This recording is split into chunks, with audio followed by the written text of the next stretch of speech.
الحمد للہ وکفا والصلاة والسلام علی عباده الذین اصطفیٰ، خصوصاً علی افضلہم وخاتم النبیین محمد الامین وعلی آلہ وصحبہ اجمعین، اما بعد۔ انشاءاللہ تعالی آج بھی ہم دو سورتوں کا مطالعہ کریں گے، سورۃ القارعہ اور سورۃ التکاثر۔ تو آئیے کہ پہلے ہم ان کی تلاوت کر لیں۔ اعوذ باللہ من الشیطان الرجیم، بسم اللہ الرحمن الرحیم۔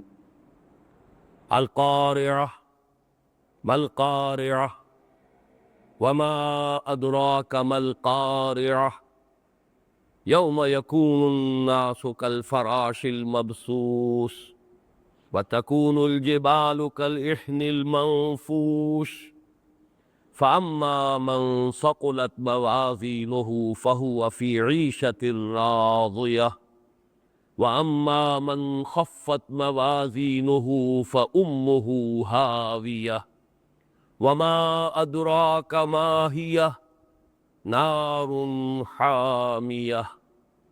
بسم اللہ الرحمن الرحیم۔ الہاکم التکاثر حتی زرتم المقابر کلا سوف تعلمون ثم کلا سوف تعلمون کلا لو تعلمون علم الیقین لترون الجحیم ثم لترونها عین الیقین ثم لتسألن یومئذ عن النعیم۔ صدق اللہ العظیم۔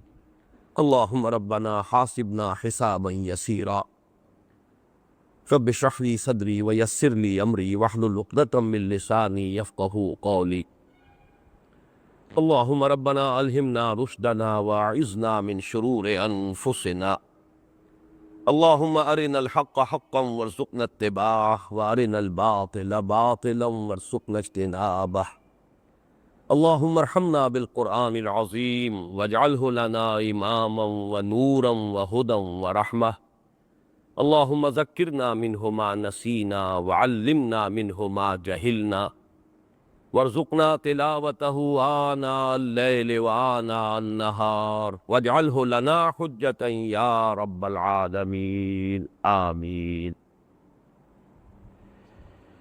آخری پارے میں جو چار سورتوں کے چھوٹے گروپ ہیں، جن کو میں نے 4 سوروں کا عنوان دیا ہے، تعداد میں یہ کل 5 ہیں۔ ان میں سے اول و آخر یہ 4 سورہ انذار پر مشتمل ہے، انذار آخرت۔ سورۃ التکویر، سورۃ الانفطار، سورۃ المطففین، سورۃ الانشقاق، یہ 4 سورتوں کا ایک گروپ۔ اسی طرح یہ جو 4 سورتیں ہیں، جن میں سے 2 ہم پچھلی مرتبہ پڑھ چکے ہیں، سورۃ الزلزال، سورۃ العادیات، اور 2 جو آج پڑھ رہے ہیں یعنی سورۃ القارعہ اور سورۃ التکاثر، یہ 4 سورتیں بھی اپنے مفہوم سے، اپنے معنی سے، اور بالکل اظہر من الشمس کہ ان کا مرکزی مضمون انذار آخرت، قیامت کی خبر اور اس کے بارے میں خبردار کرنا۔ ان 4 سوروں کے بارے میں یہ بات میں نے پہلے بھی عرض کی، پچھلی مرتبہ بھی دہرائی، کہ ان میں جو صورتیں شامل ہیں، ان میں باہمی نسبت و تناسب اور مشابہت اور مماثلت جو ہے، وہ چاروں کو ایک یونٹ کی حیثیت سے سامنے رکھا جائے تو زیادہ اجاگر ہوتے ہیں۔ چنانچہ ان 4 صورتوں میں جن کا مطالعہ کر رہے ہیں، پہلی اور تیسری صورتوں کے مابین بڑی مشابہت ہے۔ ان دونوں میں سورۃ الزلزال اور سورۃ القارعہ بس ایک ہی مضمون ہے، کوئی اور اضافی مضمون ہے ہی نہیں۔ وقوع قیامت، حساب کتاب، انسان کے سامنے اس کے اعمال کا آ جانا، پھر آخری نتیجہ عیشت راضیہ یا امہ ہاویہ۔ یہ گویا کہ سورۃ الزلزال اور سورۃ القارعہ، ان دونوں کا مضمون بہت ہی ایک دوسرے سے مشابہ ہے۔ دوسری اور چوتھی صورتوں کے مابین بڑی مناسبت ہے، اس میں یقیناً انذار کا مفہوم بھی موجود ہے، جو کہ اس 4 سورہ کا مرکزی مضمون ہے، آخرت کا انذار، لیکن اس کے علاوہ انسانی نفسیات کے دو بہت اہم پہلو ہیں جن کو اجاگر کیا گیا۔ ایک انسان کا ناشکرا پن، حیوانات میں جو وفاداری کا جذبہ ہے، بالخصوص گھوڑوں میں اپنے مالکوں اور آقاؤں کے لیے جس درجے وفاداری کا جذبہ موجود ہوتا ہے، ان کے حوالے سے انسان کو ملامت، ان الانسان لربہ لکنود۔ واقعہ یہ ہے کہ انسان اپنے رب کا بہت ہی ناشکرا۔ اور سورۃ التکاثر میں بہتات کی طلب جو انسان کی آنکھوں پر پٹی باندھے رکھتی ہے، انسان مال و اسباب دنیاوی کی بہتات، اس کی طلب، اپنے آپ کو اس میں کھپائے رکھتا ہے، لگائے رکھتا ہے، حقائق کی طرف متوجہ ہوتا ہی نہیں، اپنے باطن میں جھانکنے کی فرصت ہی نہیں ملتی، یہاں تک کہ اچانک وہ وقت آ جائے گا کہ پھر محسوس کرے گا کہ جب آنکھ کھلی گل کی تو موسم تھا خزاں کا، یومئذ یتذکر الانسان وانیٰ لہ الذکریٰ۔ تو یہ سورہ عادیات اور سورۃ التکاثر ان دونوں میں نسبتاً زیادہ مناسبت ہے۔ اسی طریقے سے ایک بات اور نوٹ کر لیجئے کہ اس چہار سورے کی پہلی سورت اور آخری سورت، ان دونوں میں بھی ایک مشابہت ہے۔ ایک تو یہ کہ حجم کے اعتبار سے پہلی سورت بھی 8 آیات پر مشتمل، آخری بھی 8 آیات پر مشتمل، اور دوسرے یہ کہ یہ دونوں سورتیں قرآن حکیم کی چھوٹی صورتوں میں سے جن کے خصوصی فضائل نبی اکرم صلی اللہ علیہ وسلم سے منقول ہیں ان میں شامل ہیں۔ جیسے آپ کو معلوم ہے سورہ اخلاص 4 آیات پر مشتمل ہے، حضور نے اسے ثلث قرآن قرار دیا ہے، وہ تہائی قرآن کے مساوی ہے، اس لیے کہ بنیادی ایمانیات 3 ہیں: توحید، معاد اور رسالت۔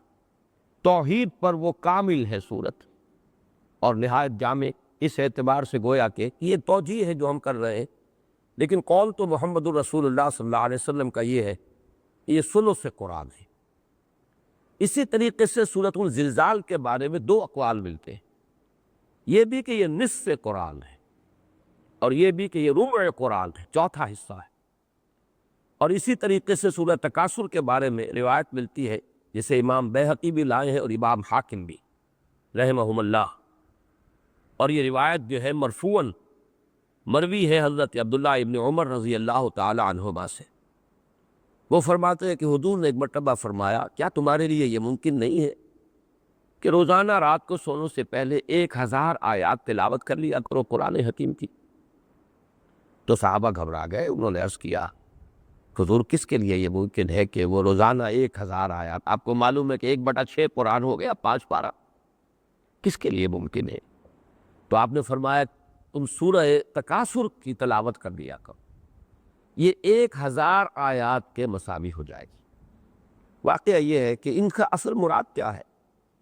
ان صورتوں کا اگر مراقبہ انسان کرے، ان صورتوں میں جو مرکزی مضمون آیا ہے یہ گویا کہ اس کے لوح قلب پر اگر نقش ہو جائے تو انسان کے ہدایت اور رہنمائی، جیسے سورۃ العصر جو اب اس کے بعد آ رہی ہے، امام شافعی کا قول ہے رحمۃ اللہ علیہ کہ لو تدبر الناس هذه السورة لوسعتهم، اور لو لم ينزل من القرآن سواها لکفت الناس، اگر لوگ صرف سورۃ العصر پر تدبر کریں، تدبر کا حق ادا کریں، تو یہ ان کی ہدایت کے لیے کافی ہو جائے گی، اور اگر قرآن میں سے سوائے سورۃ العصر کے کچھ نازل نہ ہوتا تو بھی ان کی ہدایت کے لیے کفایت کر جاتے۔ تو جیسی شان اس کی ہے اسی طرح کی شان جو ہے سورۃ الزلزال کی، کہ واقعہ اگر جو اس کے اندر مضامین آئے ہیں انسان کے دل پر اگر نقش ہو جائے، وہ انہیں تازہ کرتا رہے۔ نقش کو بھی تازہ کرنے کی ضرورت پڑتی ہے۔ مجھے بہت پسند ہے وہ شعر، پھر یاد آ گیا حفیظ جالندری کا، کہ سرکشی نے کر دیے دھندلے نقوش بندگی، آؤ سجدے میں گرے لوح جبی تازہ کرے۔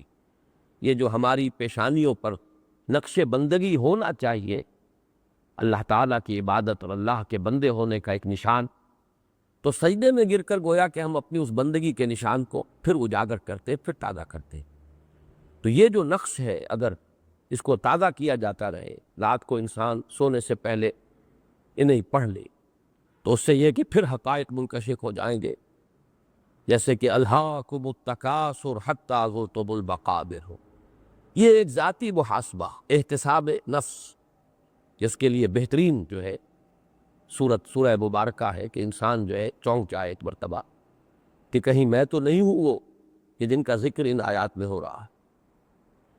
ایک بات اور جو پچھلی مرتبہ رہ گئی تھی اس کو نوٹ کر لیں کہ پہلا جوڑا جو تھا 4 سورے میں، ظاہر بات ہے کہ 2 صورتیں ایک جوڑے کی ہیں، 2 صورتیں ایک جوڑے کی۔ پہلے جوڑے کے مابین، پہلے جوڑے کی 2 صورتوں کے مابین جو مناسبت ہے وہ 2 اعتبارات سے۔ سورۃ الزلزال میں فرمایا وَأَخْرَجَتِ الْأَرْضُ أَثْقَالَهَا، اور زمین نکال پھینکے گی اپنے تمام بوجھ، جو کچھ اس کے اندر ہے۔ یہی مضمون اب عکسی ترتیب ہے، وہاں وہ ہے معروف اور یہاں مجہول۔ وَإِذَا الْقُبُورُ بُعْثِرَتْ، جبکہ قبریں تلپٹ کر دی جائیں گی اور ان میں سے نکال لیا جائے گا جو کچھ کہ ان کے اندر دفن ہے۔ اسی طریقے سے وہاں فرمایا یومئذ یصدر الناس اشتاتا لیروا اعمالهم، اس دن لوگ نکلیں گے مختلف گروہوں میں یا علیحدہ علیحدہ ایک ایک کر کے، تاکہ دکھلا دیے جائیں ان کے اعمال، ان کے سامنے آ جائیں۔ ومن یعمل مثقال ذرۃ خیرا یرہ ومن یعمل مثقال ذرۃ شرا یرہ۔ اب اس میں اعمال کا ظاہر مراد ہے، نیکی جو ظاہر کے اعتبار سے نیکی تھی، میں تو اسے نیکی ہی سمجھ رہا ہوں، وہ بھی میرے سامنے آ جائے گی، اور کوئی برائی جو ظاہر کے اعتبار سے برائی تھی اور اسے میں بھی چاہے مجھ سے اس کا ارتکاب ہو گیا ہو لیکن میں بھی اسے برائی سمجھ رہا ہوں، وہ بھی میرے سامنے آ جائے گی۔ لیکن اسی کا ایک اور انٹرنل ڈائمنشن ہے، اس کی ایسوٹیرک ایلیمنٹ ہے کہ ایک ہے اعمال کا ظاہر، ایک ہے اس کی نیت ہے، انما الاعمال بالنیات۔ تو سورۃ العادیات میں اس کا ذکر ہے وَحُصِّلَ مَا فِي الصُّدُورِ، صرف اعمال کے ظاہر کے اعتبار سے فیصلے نہیں ہوں گے، حاصل کر لیا جائے گا، نکال لیا جائے گا جو کچھ کے سینوں میں دفن، جو نیتیں تھیں، جو ارادے تھے، جو انٹینشنز تھے، ان کے حساب سے در حقیقت اعمال کا فیصلہ ہوگا۔ گویا کہ ہو سکتا ہے کہ تمام نیک اعمال 0 سے ضرب کھا کر 0 ہو جائے، جیسے کہ قرآن حکیم میں 3 مقامات پر جو ہے بہت ہی حسرت ناک نقشہ کھینچا گیا ہے۔ کچھ لوگ ہوں گے قیامت کے دن جو اپنی نیکیوں پر بڑا تکیہ کیے ہوئے ہوں گے، ہم نے بڑے نیک کام کیے، بڑے فاؤنڈیشنز ہم نے چلائے، بڑے ادارے قائم کیے یتیموں کے لیے، بیواؤں کے لیے، اور بڑے خدمت خلق کے کام کیے، نمازیں پڑھی، روزے رکھے، تو بڑے وہ پر امید ہوں گے، اور قیامت کے دن جب ان کے اعمال ان کے سامنے آئیں گے تو لپکیں گے کہ یہ ہماری نیکیاں ہیں۔ لیکن چونکہ وہ ریاکارانہ نیکیاں ہوں گی، ان کے پشت پر حقیقی ایمان، صرف اللہ کی رضا جوئی، صرف اخروی ثواب ان کا مقصود نہیں تھا، بلکہ دنیاوی شہرت، ریاکاری، ریا اور سمعہ، یہ وہ چیزیں ہیں کہ اگر یہ تھی نیت تو 0 سے ضرب کھا کر وہ تمام اعمال 0 ہو جائیں گے، اور جو حسرت اس وقت طاری ہوگی لوگوں پر، اس کا نقشہ کھینچا گیا ہے سورہ ابراہیم میں۔ مثل الذین کفروا بربہم اعمالہم کرماد اشتدت بہ الریح فی یوم عاصف لا یقدرون مما کسبوا علی شیء۔ وہ لوگ کہ جو ایمان حقیقی سے محروم رہے تو ان کے جو اعمال ہوں گے ان کا حال یہ ہوگا جیسے راکھ کا ڈھیر ہوتا ہے کہ ایک تیز جھکڑ آتا ہے، ہوا چلتی ہے، اس ریت کو، اس راکھ کو اس نے اڑا دیا، ختم ہو، اس کا وجود نہیں رہا۔ اب وہ تو سمجھتے تھے بڑی نیکیاں کر کے ہم لائے، بڑے ہمارے اونچے اعمال ہیں، لیکن وہاں کچھ نہیں ہوگا، بس پہلے تو ڈھیر نظر آئے گا، لیکن یہ کہ ایک ہوا کا جھونکا آئے گا اور وہ راکھ جو ہے وہ اڑ جائے گی۔ اب انہیں کوئی بھی اختیار حاصل نہ ہوگا اپنے ان اعمال پر، یعنی ان میں سے کسی کا کوئی اجر و ثواب انہیں نہیں ملے گا۔ پھر سورۃ النور میں فرمایا والذین کفروا اعمالہم کسراب بقیعۃ یحسبہ الظمآن ماء حتی اذا جاءہ لم یجدہ شیئا ووجد اللہ عندہ فوفاہ حسابہ واللہ سریع الحساب۔ یہ لوگ جو حقیقی ایمان سے محروم تھے، ریاکارانہ نیکیاں کرتے رہے، دنیا میں یا تو قانوناً بھی کافر تھے یا ویسے کہنے کو مسلمان تھے، لیکن ایمان حقیقی سے، دل والے ایمان سے، قلبی تصدیق والے ایمان سے محروم۔ جب وہ قلبی تصدیق والا ایمان نہیں ہے تو پھر اعمال جو ہے، نیکیاں جو ہے وہ ریاکاری کے تحت ہی ہوگی۔ ان کے اعمال سراب کے مانند ہوں گے جن کو پیاسا سمجھتا ہے پانی. ایک صحرا ہے، لق و دق چٹیل میدان ہے، اور پیاس سے ایک شخص بھرا جا رہا ہے، اسے دور پانی نظر آتا ہے، اسی کو آپ سراب کہتے ہیں، مراج. اب وہ بھاگتا ہے، دوڑتا ہے آخری وقت تک، چاہے گھسٹتا ہے، لیکن جیسے جیسے آگے بڑھتا ہے پانی تو نہیں ملتا، وہ تو اور پیچھے ہٹتا چلا جاتا ہے سراب. یہاں نقشہ کھینچا گیا ہے، انہیں اپنے وہ اعمال سراب کے مانند نظر آئیں گے قیامت کے دن، لپکیں گے ادھر، لیکن جب پہنچیں گے تو کچھ نظر نہیں آئے گا، کوئی نیکی نہیں. یہ تو سراب تھا، حقیقت تھی ہی نہیں. ہاں اللہ کو موجود پائیں گے جو ان کا حساب چکا دے گا. اللہ کو حساب چکاتے دیر نہیں لگتی، یعنی زیرو سے ضرب کھا کر وہ تمام اعمال زیرو ہو گئے. یہی بات پھر سورۃ الفرقان میں آئی ہے، وَقَدِمْنَا إِلَىٰ مَا عَمِلُوا مِنْ عَمَلٍ فَجَعَلْنَاهُ هَبَاءً مَّنثُورًا. یعنی گویا کہ وہاں قیامت میں انہیں بھی وہ اعمال دکھائے تو جائیں گے. یہ نیکی کے اعمال، یہ ہم نے بڑے بڑے کام کیے، ہم نے خیراتی ادارے قائم کیے، ہم نے فلاں کیا، ہم سے فلاں علم پھیل گیا، ہم نے یہ کام کیے، کارنامے سر انجام دیے، نظر تو آئیں گے. لِيُرَوْا أَعْمَالَهُمْ، اعمال دکھائے تو جائیں گے، اس لیے کہ وہ اعمال کے ظاہر کے اعتبار سے فَمَن يَعْمَلْ مِثْقَالَ ذَرَّةٍ خَيْرًا يَرَهُ وَمَن يَعْمَلْ مِثْقَالَ ذَرَّةٍ شَرًّا يَرَهُ. لیکن یہ کہ حقیقت کے اعتبار سے چونکہ وہ ریاکارانہ نیکیاں تھی، وہ زیرو سے ضرب کھا جائے گی. تو یہاں پر نقشہ کھینچا گیا ہے جیسے کہ ایک ڈھیر ہو ریت کا. سورہ ابراہیم میں تو آیا تھا کہ ہوا کا جھونکا آئے گا اڑا دے گا، اور یہاں ایک عجیب تصویر لفظی ہے. ہم آگے بڑھیں گے ان کے اعمال کی طرف، اور گویا کہ جیسے ٹھوکر مار دی جاتی ہے. یہ لفظ ٹھوکر یہاں موجود نہیں ہے، لیکن یہ کہ تصویر لفظی کیونکہ میں نے کہا ہے، الفاظ میں ایک منظر کھینچ دینا، منظر کشی لفظوں کے اندر. وَقَدِمْنَا إِلَىٰ مَا عَمِلُوا مِنْ عَمَلٍ، ہم بڑھیں گے، متوجہ ہوں گے، آگے بڑھیں گے ان کے وہ بڑے بڑے اعمال جو انہوں نے کیے تھے، جن پر بڑا غرہ تھا، بڑا تکیہ تھا. فَجَعَلْنَاهُ هَبَاءً مَّنثُورًا، ایک ٹھوکر لگائیں گے اور اس غبار کو اڑا دیں گے، فضا میں تحلیل ہو جائے گا غبار، یعنی زیرو سے ضرب دیں گے، جسے میں بارہا کہہ رہا ہوں. تو یہ جو ان دو صورتوں کے مابین بڑا گہرا ربط ہے. اعمال کا ظاہر، یومئذ یصدر الناس اشتاتا لیروا اعمالهم فمن یعمل مثقال ذرۃ خیرا یرہ ومن یعمل مثقال ذرۃ شرا یرہ. لیکن یہ کہ سورۃ العادیات میں واضح کیا گیا ظاہر کے اعتبار سے all that glitters is not gold، وہ جو نیکیاں نظر آ رہی ہوں گی وہ سب نیکیاں نہیں ہوں گی. وَحُصِّلَ مَا فِي الصُّدُورِ، اور نکال لیا جائے گا، حاصل کر لیا جائے گا جو کچھ کے سینوں میں مضمر تھا، جو نیتیں تھیں، جو ارادے تھے، جو اصل عزائم تھے، جو حقیقی مقاصد تھے، جو اصل موٹیوز تھے جن کے تحت کہ وہ عمل کیے گئے. اور وہ اگر ریاکاری پر تھا معاملہ سارا تو زیرو سے ضرب کھا کر وہ اعمال معدوم ہو جائے.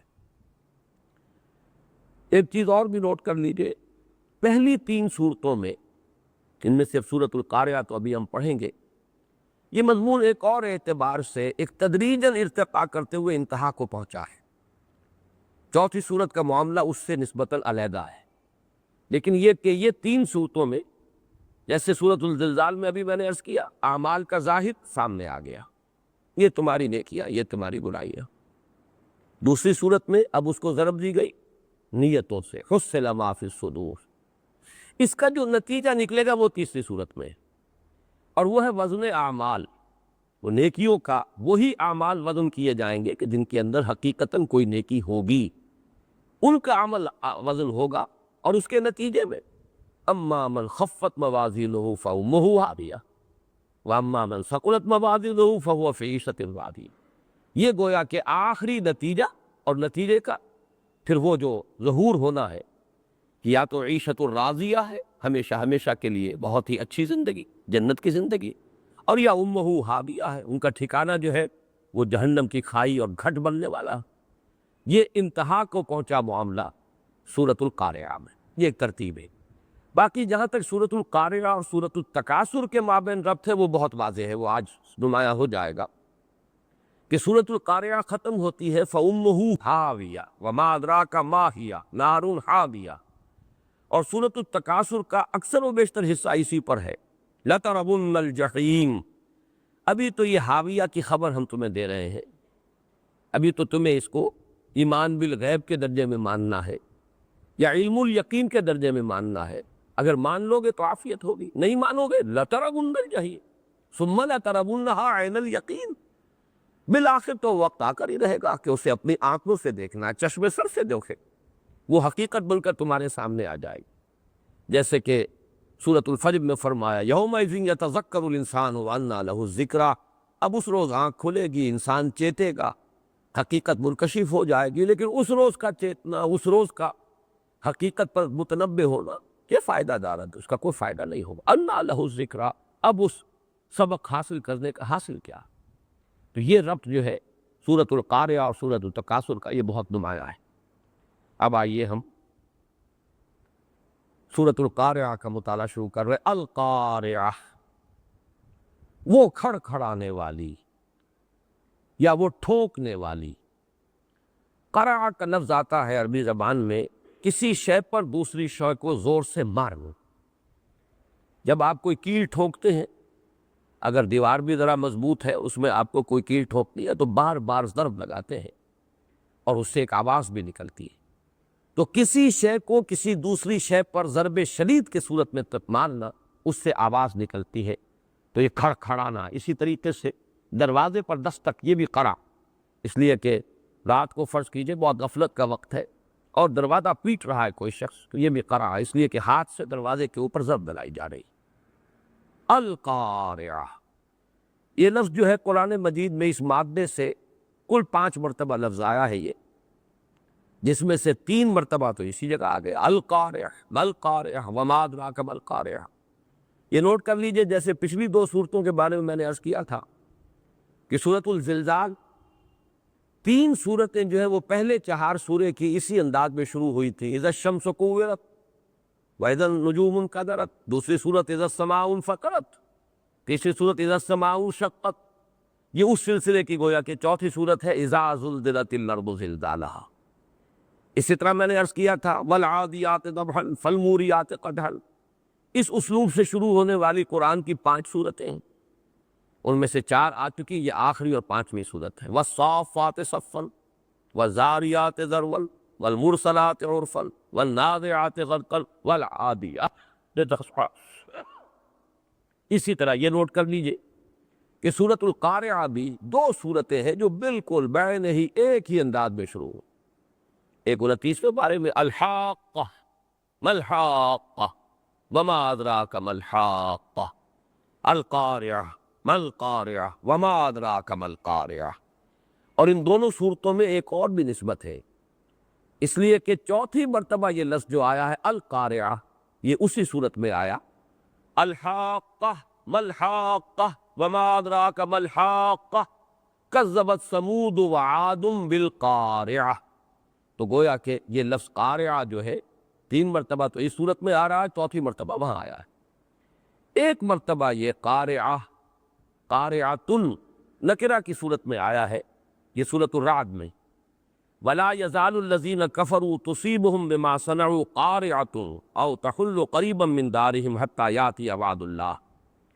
وہاں یہ ایک نکرہ کی صورت میں آیا ہے، کوئی تکلیف، جس کو کہ سورہ سجدہ میں کہا گیا ہے وَلَنُذِيقَنَّهُم مِّنَ الْعَذَابِ الْأَدْنَىٰ دُونَ الْعَذَابِ الْأَكْبَرِ، بڑے عذاب کا وقت آنے سے پہلے پہلے ان پر چھوٹے چھوٹے عذاب آتے رہے۔ ان چھوٹے عذابوں کو بھی قاریعۃ سے تعبیر کیا گیا، اس لیے کہ جو تکلیف بھی آتی ہے، تکلیف سماوی ہو، کوئی عرضی ہو، کوئی حادثہ ہو، وہ اسی طریقے سے مصیبت عرضی و سماوی ہو، تو وہ بھی کھڑکھڑا دیتی ہے، ایک مرتبہ چونکا دیتی ہے، جگا دیتی ہے۔ تو نکرہ کی صورت میں بھی یہ لفظ آیا ہے سورہ رعد میں۔ باقی یہ کہ یہاں پر نحوی اعتبار سے 2 رائے ہیں، ایک تو یہ کہ القاریہ مبتدا ہے اور خبر محذوف ہے آتیۃ، وہ کھڑکھڑانے والی آ کر رہے گی، اس کے بارے میں کوئی شک و شبہ نہیں۔ اور ایک یہ کہ اصل میں یہ جملہ خبریہ ہے لیکن فعلیہ، اس سے پہلے فعل محذوف ہے، لَتَأْتِيَنَّ الْقَارِعَةُ، یقیناً وہ قارعہ آ کر رہے گی۔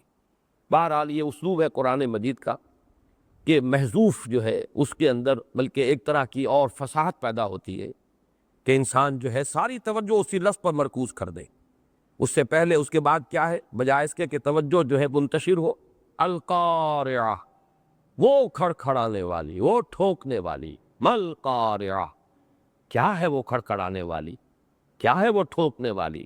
وما ادراک ما القارعہ، اور تمہیں کیا معلوم، تمہیں کیا اندازہ، تمہیں کیسے اندازہ ہو کہ وہ قارعہ کیا ہے، وہ ٹھوکنے والی کیا ہے؟ یعنی ابھی تم اس کا تصور نہیں کر سکتے، ابھی تو تمہیں بات بتائی جا رہی ہے، ایک لفظ ہے جو تمہیں سنایا جا رہا ہے، وہ تو جب وہ مصیبت سامنے آئے گی، جب وہ گھڑی ہوگی، جب وقت آئے گا تو معلوم ہوگا، اس کی اصل حقیقت اس وقت منکشف ہوگی۔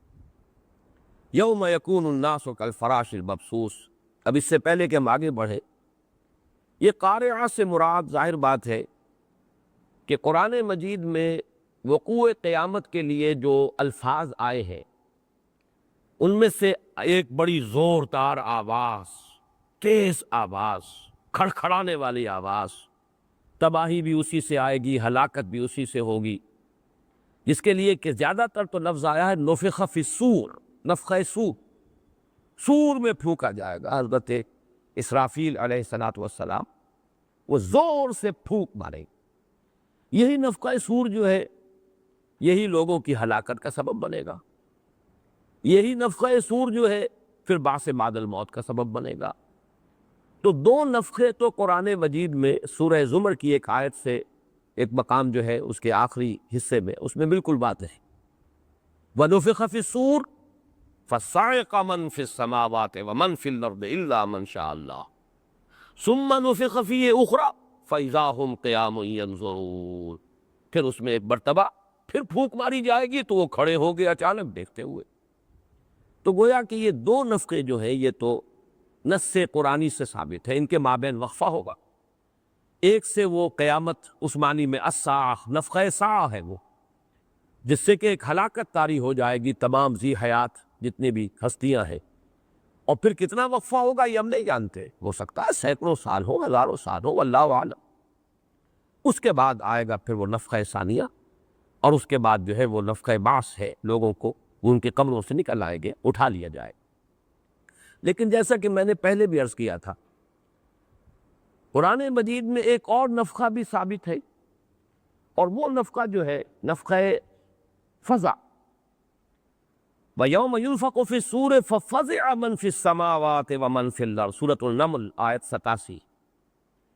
جب سور میں پھونکا جائے گا تو گھبراہٹ طاری ہو جائے گی سب پر، جو بھی آسمانوں میں ہوں گے اور جو بھی زمین میں ہوں گی۔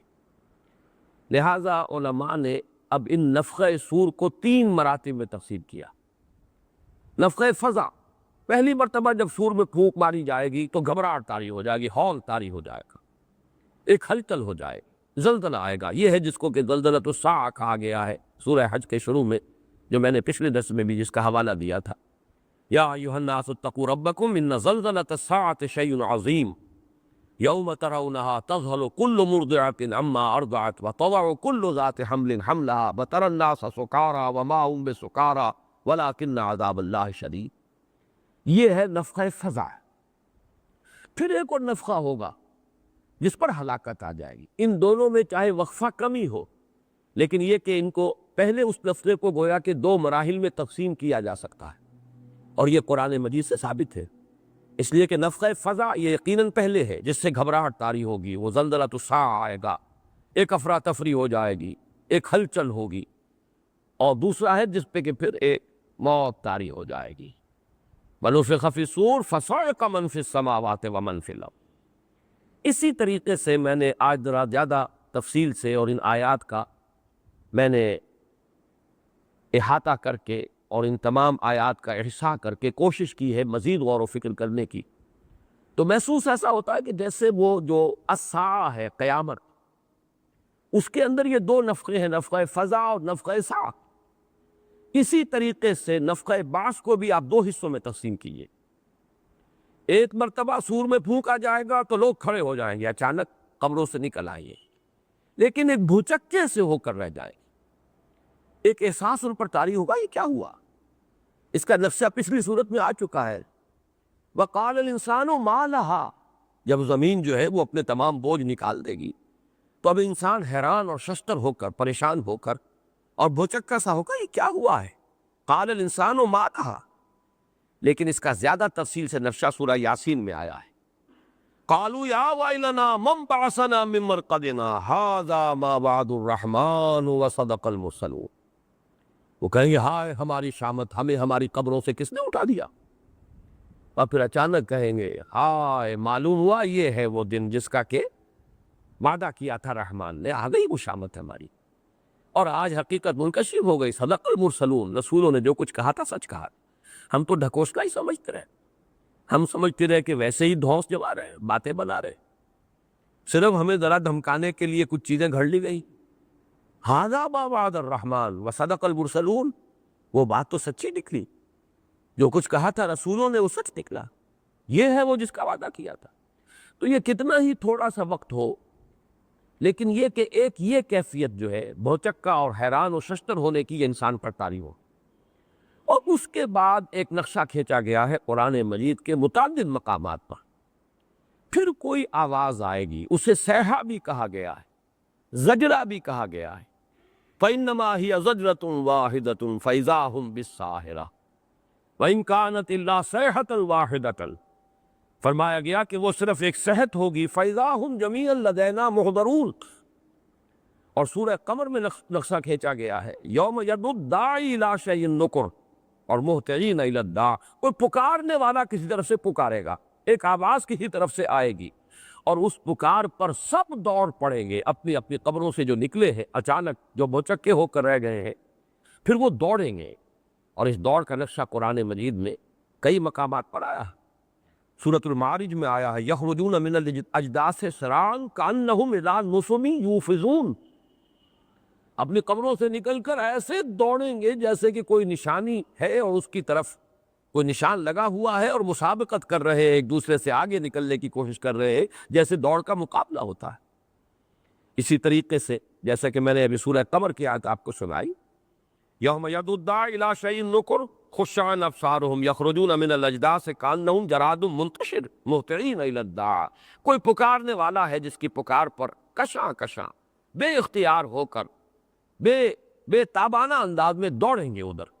یہ ہے وہ دوسرا مرحلہ جس کو ہم کہہ سکتے ہیں کہ یہ ہے نفخہ حشر، نفخہ بعث اور نفخہ حشر، یہ دو حصوں میں تقسیم ہوگا وہ دوسرا نفخہ۔ پہلا نفخہ بھی دو حصوں میں تقسیم ہوا، ایک ہے نفخہ فزع، گھبراہٹ کا نفخہ، جس پر گھبراہٹ، ہلچل اور ایک زلزلہ آئے گا، زلزلۃ الساعہ، اور دوسرا نفخۃ الصاعق، فَإِذَا نُفِخَ فِي النُّورِ فَصَعِقَ مَنْ فِي السَّمَاوَاتِ وَمَنْ فِي الْأَرْضِ، پھر وہ بے ہوش ہو کر گر جائیں گے، موت طاری ہو جائے گی۔ اسی طرح نفخہ بعث، جبکہ وہ قبروں سے اچانک نکل کر کھڑے ہو جائیں گے، فَإِذَا هُمْ قِيَامٌ يَنظُرُونَ وَأَشْرَقَتِ الْأَرْضُ بِنُورِ رَبِّهَا، یہ سورہ زمر میں نقشہ کھینچا گیا۔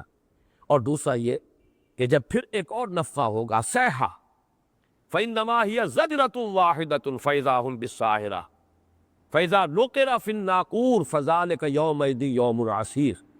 اب اس کے لیے مختلف الفاظ آئے ہیں، کہیں صیحہ ہے، کہیں زجرہ ہے، کہیں نُقِرَ فِي النَّاقُورِ ہے، کہیں نُفِخَ فِي النَّاسُورِ، نُفِخَ فِي الصُّورِ ہے۔ تو یہ مختلف انداز ہے، لیکن اگر ان کا احصاء کیا جائے تو معلوم ہوتا ہے کہ یہ مرحلے چار ہیں، در حقیقت میں دو نہیں۔ پہلا مرحلہ دو حصوں میں منقسم، نفخہ فزع اور نفخہ صاعق۔ دوسرا مرحلہ پھر دو حصوں میں منقسم، نفخہ بعث اور نفخہ حشر، جبکہ جمع کیے جائیں گے، دوڑے ہوئے آئیں گے اس میدان حشر کی طرف۔ جیسا کہ میں نے سورۃ الزلزال کے بارے میں عرض کیا تھا، سورۃ الزلزال میں بھی اور یہ سورۃ القارعہ میں بھی یہ وہ نفخہ ہے در حقیقت جس کا ذکر کیا جا رہا ہے، جبکہ دوڑیں گے، لپکیں گے۔ پہلا نفخہ وہ کہ جبکہ اچانک لوگ کھڑے ہو جائیں گے، بھوچکے ہو جائیں گے، وہ نفخہ بعث ہے جس کا سورۃ الزلزال میں تذکرہ ہے۔ یا سورۃ القارعہ میں وہ ہے کہ جس میں اب یہ دوڑیں گے، اس لیے یہاں پر نقشہ کھینچا گیا ہے یوم یکون الناس کالفراش المبثوث، جیسے کہ پتنگے منتشر ہوتے ہیں، انسان ایسے ہو جائیں گے۔ اسی کو سورۃ القمر میں کہا گیا جراد منتشر، جیسے ٹڈی دل ہوتا ہے، لیکن ٹڈی دل کے بارے میں آپ کو معلوم ہے وہ ایک سمت میں دوڑتا ہوا ہوتا ہے، چاہے اس کا کتنا بھی پھیلاؤ ہو، لیکن سمت ایک معین ہوتی ہے، اس سمت کے اندر دوڑتے ہوئے ہوتے ہیں، جیسے کوئی پکارنے والا پکار رہا ہے اور اسی کی سمت میں دوڑے چلے جا رہے ہیں۔ یہاں نقشہ کھینچا گیا جیسے پتنگے، اور پتنگوں کا آپ کو معلوم ہے کہ چراغ پر گرتے ہیں، یہ گویا کہ ان کے لیے بھی کوئی ایک شے ہے، ایک ہدف معین ہے جس کی طرف کہ وہ دوڑ رہے ہیں۔ کَأَنَّهُمْ إِلَىٰ نُصُبٍ يُوفِضُونَ کوئی ایک ہدف ہے جس کی طرف کہ دوڑ لگائی ہوئی ہے، مقابلہ ہو رہا ہے، جیسے کہ پتنگے جو ہے وہ ایک دوسرے سے آگے بڑھ کر، اور پروانہ وار جسے آپ کہتے ہیں وہ اپنے آپ کو نثار کرتے ہیں شمع پر۔ یوم یکون الناس کالفراش المبثوث وتکون الجبال کالعہن المنفوش، اور پہاڑ ایسے ہو جائیں گے جیسے دھنکی ہوئی رنگی ہوئی اون۔ عہن کہتے ہیں اس اون کو جسے رنگ دیا گیا۔ اب مختلف ڈھیر لگے ہوئے ہیں، مختلف جو ہے گچھے اون کے ہیں، انہیں مختلف رنگ دے دیے گئے ہیں۔ پھر اس کو اون بنانے سے پہلے، ابھی تو وہ بالوں کی شکل میں ہے، صوف ہے، لیکن یہ کہ اب بٹنا ہے، ان کو بٹنے سے پہلے دھنکا جاتا ہے تاکہ ان کے ریشے علیحدہ علیحدہ ہو جائیں۔ تو یہ جو ریشے علیحدہ علیحدہ ہو جاتے، دھنکی ہوئی روئی، اصل میں چونکہ روئی عرب میں تھی نہیں، اگر تو یہ کہیں اس علاقے میں قرآن مجید نازل ہوتا تو زیادہ قریبی جو ہے وہ روئی جو ہے، دھنکی ہوئی روئی، اس کا ہمارے سامنے تصور زیادہ ہے۔ اون کا دھنکا جانا وہ زیادہ ہمارے لیے معروف نہیں ہے، لیکن جہاں کاٹن تھی نہیں، روئی کا کوئی وجود نہیں، وہاں یہ اون ہی کے ساتھ یہ سارا معاملہ ہوتا تھا۔ صوف جو ہے اسی کو پہلے وہ رنگتے تھے، پھر اس کو وہ دھلکتے تھے، پھر جب ریشے علیحدہ علیحدہ ہو گئے اب ان کو بٹتے تھے تو وہ اون کی شکل بنتی تھی، اس سے اب کپڑا بنائیے، کمبل بنائیے، جو بھی بنائیے۔ پہاڑ ہو جائیں گے جیسے دھنکی ہوئی اون رنگا رنگ کی۔ یہ جو قرآن مجید میں پہاڑوں کا معاملہ جو آیا ہے قیامت کے ضمن میں نے آج ذرا وہ مقامات بھی جمع کیے ہیں۔ یہ پہاڑ جو ہیں کہیں فرمایا گیا کہ دھنکی ہوئی اون کے مانند ہوں گے، کہیں فرمایا گیا ایسے چل رہے ہوں گے کہ جیسے بادل چلتے ہیں۔ اور آج کے زمانے میں واقعہ یہ ہے کہ جو ہوائی سفر کرتے ہیں ان کو معلوم ہے کہ اس کے لیے بہترین تمثیل جو ہے وہ بادل ہے، اس لیے کہ بادلوں سے جب جہاز گزرتا ہے بادل ہمیں نیچے سے نظر آتا ہے کہ جیسے کوئی سالڈ شے ہے، حقیقت میں تو وہ جہاز ایسے گزرتا ہے کہ بس ایک دھند سی ہے، وہ کچھ بھی نہیں، اس کے تمام ذرات ایک دوسرے سے کوئی پیوست نہیں ہے آپس میں، بلکہ یہ کہ وہ علیحدہ علیحدہ ہیں، وہ بالکل روئی کے گالوں کی طرح، بلکہ روئی کے بھی ریشے جو ہیں آپس میں پیوست ہوتے ہیں، اس طرح علیحدہ نہیں ہوتے کہ ان میں سے کوئی چیز آسانی سے گزر جائے، لیکن یہ تو بہت ہی ایک دوسرے سے دور ایک لطافت کا ایک نقشہ۔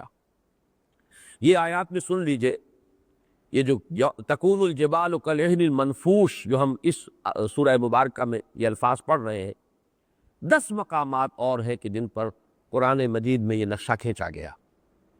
سورۃ الکہف میں فرمایا گیا وَيَوْمَ نُسَيِّرُ الْجِبَالَ وَتَرَى الْأَرْضَ بَارِزَةً وَحَشَرْنَاهُمْ فَلَمْ نُغَادِرْ مِنْهُمْ أَحَدًا، جس دن کہ ہم پہاڑوں کو چلائیں گے اور تم دیکھو گے زمین کو کہ ننگی ہو جائے گی۔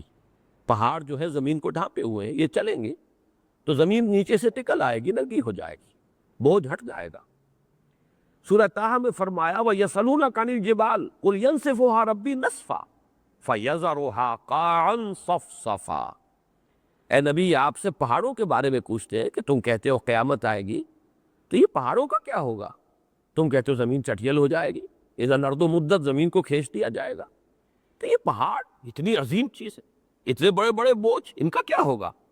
قُلْ يَنسِفُهَا رَبِّي نَسْفًا، کہہ دیجئے میرا رب ان کو ریزہ ریزہ کر دے گا، فَيَذَرُهَا قَاعًا صَفْصَفًا، اور زمین کو بالکل چٹیل صاف میدان بنا کر چھوڑ دے گا۔ سورۃ النمل میں فرمایا وَتَرَى الْجِبَالَ تَحْسَبُهَا جَامِدَةً وَهِيَ تَمُرُّ مَرَّ السَّحَابِ، اور تم دیکھتے ہو پہاڑوں کو تم سمجھتے ہو بڑی جامد شے ہے، بڑی ٹھوس شے ہے، بہت ہی پختہ چیز ہے، بڑی مضبوط شے ہے، اور قیامت کے دن تم دیکھو گے یہ ایسے چل رہے ہوں گے جیسے بادل چل گئے۔ اور مختصر صورت میں جو آخری صورتیں ہیں، بلکہ نزول کے اعتبار سے ابتدائی صورتیں، چھوٹی چھوٹی آیات جہاں ہیں، ان میں یہ مضمون جو آیا ہے سورۃ الطور میں وَتَسِيرُ الْجِبَالُ سَيْرًا، یہ پہاڑ چلیں گے جیسے کہ چلتا ہے کوئی شے، چلتی ہے، حقیقت کا چلنا، یہ صرف محاورہ نہیں ہے۔ وَبُسَّتِ الْجِبَالُ بَسًّا وَتَكُونُ الْجِبَالُ كَالْعِهْنِ، سورہ معارج میں یہی اون کا دھنکی ہوئی اون۔ وَكَانَتِ الْجِبَالُ كَثِيبًا مَهِيلًا، سورہ مزمل میں یہ پہاڑ ایسے ہو جائیں گے جیسے پھسلواں ریت ہوتی ہے، ریت جو ہے علیحدہ علیحدہ ذرے کہ جو پھسلتی ہے۔ اور سورہ مرسلات میں آیا وَإِذَا الْجِبَالُ نُصِفَتْ، یہ وہی لفظ ہے جو سورہ طٰہٰ میں آ چکا ہے، يَنسِفُهَا رَبِّي نَسْفًا، جب یہ پہاڑ زیرہ زیرہ کر دیے، ریزہ ریزہ کر دیے جائیں گے۔ سورۃ النبا میں آ چکا ہے وَسُيِّرَتِ الْجِبَالُ فَكَانَتْ سَرَابًا، یہ سراب کا لفظ آ گیا، جو سورہ نور کے حوالے سے بھی آج آیا تھا، وہ ریت، چمکتی ہوئی ریت جو پڑی ہوتی ہے دور چٹیل میدان میں، جسے آدمی پانی سمجھتا ہے۔ سیرت الجبال فکانت سرابا، یہ پہاڑ چلائے جائیں گے اور ایسے ہو جائیں گے جیسے وہ چٹیل میدان میں ریت پڑی ہوئی۔ اور سورۃ التکویر میں فرمایا تھا وَإِذَا الْجِبَالُ سُيِّرَتْ، جبکہ یہ پہاڑ چلا دیے جائیں۔ تو وہی مضمون یہاں ہے وَتَكُونُ الْجِبَالُ كَالْعِهْنِ الْمَنْفُوشِ فَأَمَّا مَنْ ثَقُلَتْ مَوَازِينُهُ فَهُوَ فِي عِيشَةٍ رَاضِيَةٍ، تو وہ کہ جن کی تولیں بھاری ہوں گی، جن کے وزن کیے جانے والے اعمال بھاری ہوں گے، تو وہ ہوں گے ایسی زندگی میں جو بہت ہی پسندیدہ ہوگی، راضیہ، جس وہ زندگی یہ گویا کہ اس کی صفت کے طور پر آیا بہت پسندیدہ۔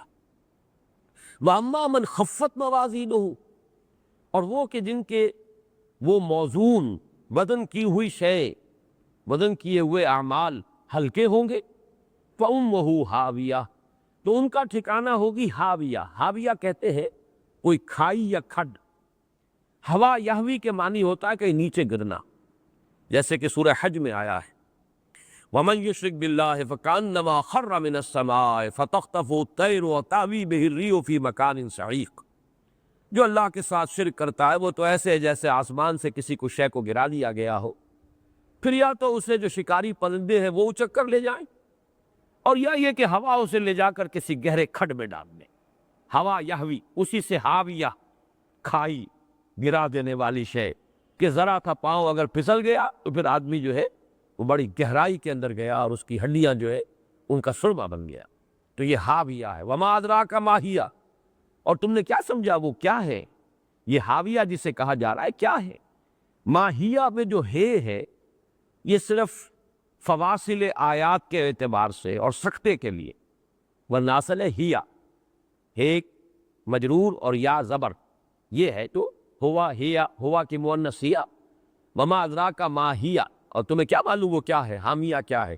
لیکن چونکہ آیات جو ہے ان کے اندر جو ایک صوتی آہنگ ہے اس کے لیے بھی ہاں کا اضافہ ہے، اور سکتے کے لیے بھی یہ قاعدہ ہے کہ ایک اضافی ہے آ جاتی۔ ما ہیہ، کیا تم سمجھتے ہو کہ وہ کیا ہے؟ نار حامیہ، آگ ہے دہکتی ہوئی، بھڑکتی ہوئی۔ ان آیات میں جو اصل مضمون ہے جس پر تفصیل سے ذرا غور کرنا ہوگا وہ یہ ہے کہ موازین سے مراد کیا ہے۔ اما من ثقلت موازینہ واما من خفت موازینہ، مراد کیا ہے؟ موازین جو ہے لفظی طور پر میزان کی جمع بھی ہو سکتی ہے، موزون کی جمع بھی ہو سکتی ہے۔ میزان وہ آلہ ہے جس میں تولا جاتا ہے کسی شے کو، موزون وہ شے ہے جو تولی جاتی ہے، جس کا وزن کیا جاتا ہے، وزن سے مفعول۔ یہ جو آلہ ہے ایک تولنے کا میزان، اگرچہ بعض روایات سے یہ معلوم ہوتا ہے، حضرت حسن بصری رحمۃ اللہ علیہ کا قول ہے، اور ظاہر بات ہے کہ تابعی ہے، ان کا قول جو ہے اس کو ایک خود اپنی جگہ پر ایک سند ہونے کی حیثیت حاصل ہے۔ ہو سکتا ہے کہ یہ حضور صلی اللہ علیہ وسلم ہی سے کوئی شے منقول ہوئی ہے، مرفوع نہیں ہے، اور یہ مرسل کوئی بات ہو، اگرچہ یہ کہ اس میں انہوں نے حضور صلی اللہ علیہ وسلم کی طرف اس کو منسوب بھی نہیں کیا۔ عن الحسن، حضرت حسن بصری سے یہ مروی ہے کہ ان کا قول ہے ہوا میزان لہو کفتان ولسان وہو بید جبرائیل علیہ الصلوۃ والسلام، وہ میزان ہے قیامت میں جو نصب کی جائے گی، اور اس کی ایک زبان بھی ہوگی وہ جو جہاں سے پکڑا جاتا ہے، اور دو اس کے پلڑے ہوں گے، اور یہ ہاتھ میں ہوگی حضرت جبرائیل کے علیہ الصلوۃ والسلام، اور اس میں یہ اعمال جو ہے وہ تولے جائیں گی۔ اگر تو یہ تصور ہو تو پھر تو سمجھ میں بات یوں آتی ہے کہ نیک اعمال ایک پلڑے میں ہو گئے اور جو برائیاں ہیں وہ دوسرے پلڑے میں ہوں۔ اب فیصلہ کن بات یہ ہوگی کہ آیا وہ نیکیوں والا پلڑا بھاری رہا یا وہ برائیوں والا پلڑا بھاری رہا، یہی چیز فیصلہ کن ہو جائے گی۔ لیکن قرآن مجید میں کہیں یہ انداز نہیں ملتا جس میں کہ دو پلڑے ہو اور پلڑوں کا مقابلہ ہو، نیکی کے پلڑے اور بدی کے پلڑے، بلکہ اگر قرآن مجید میں یہ جو آیا ہے اگر اس کا اگر احصاء کیا جائے تو معلوم یہ ہوتا ہے کہ کوئی شے موزون ہے جس کے بارے میں یہ کہا جا رہا ہے۔ موزون یعنی وہ شے کہ جو تولی جائے گی، اور ظاہر بات ہے کہ پھر اس کے لیے کوئی معیار معین ہوگا، اگر اس معیار سے وہ بالا تر ہے تو کامیاب ہو گئے، اور اس معیار سے اگر کم تر ہے تو پھر ناکامی۔ تو میں یہ چاہتا ہوں کہ پہلے ان آیات کو آپ ذہن میں تازہ کر لیں کہ جن میں یہ مضمون قرآن مجید میں آیا ہے۔ یہ 4 مقامات اور ہیں۔ سورہ انبیاء میں فرمایا وَنَزَعُ الْمَوَازِينَ الْقِسْطَ لِيَوْمِ الْقِيَامَةِ فَلَا تُظْلَمُ نَفْسٌ شَيْئًا وَإِنْ كَانَ مِثْقَالَ حَبَّةٍ مِّنْ خَرْدَلٍ أَتَيْنَا بِهَا وَكَفَىٰ بِنَا حَاسِبِينَ۔ سورہ انبیاء آیت نمبر 47۔ اور اس روز ہم رکھ دیں گے میزانیں یا وہ چیزیں کہ جو وزن کی جانے والی ہیں عدل کے ساتھ، انصاف کے ساتھ۔ اصل شے جو ہے وہ طے ہو جائے گی کہ وہاں در حقیقت وزن جو ہے وہ فیصلہ کن ہوگا، جیسے کہ دوسری آیت میں مضمون آئے گا، وہ میں بھی عرض کروں گا۔ پھر کسی جان پر کوئی ظلم نہیں ہوگا۔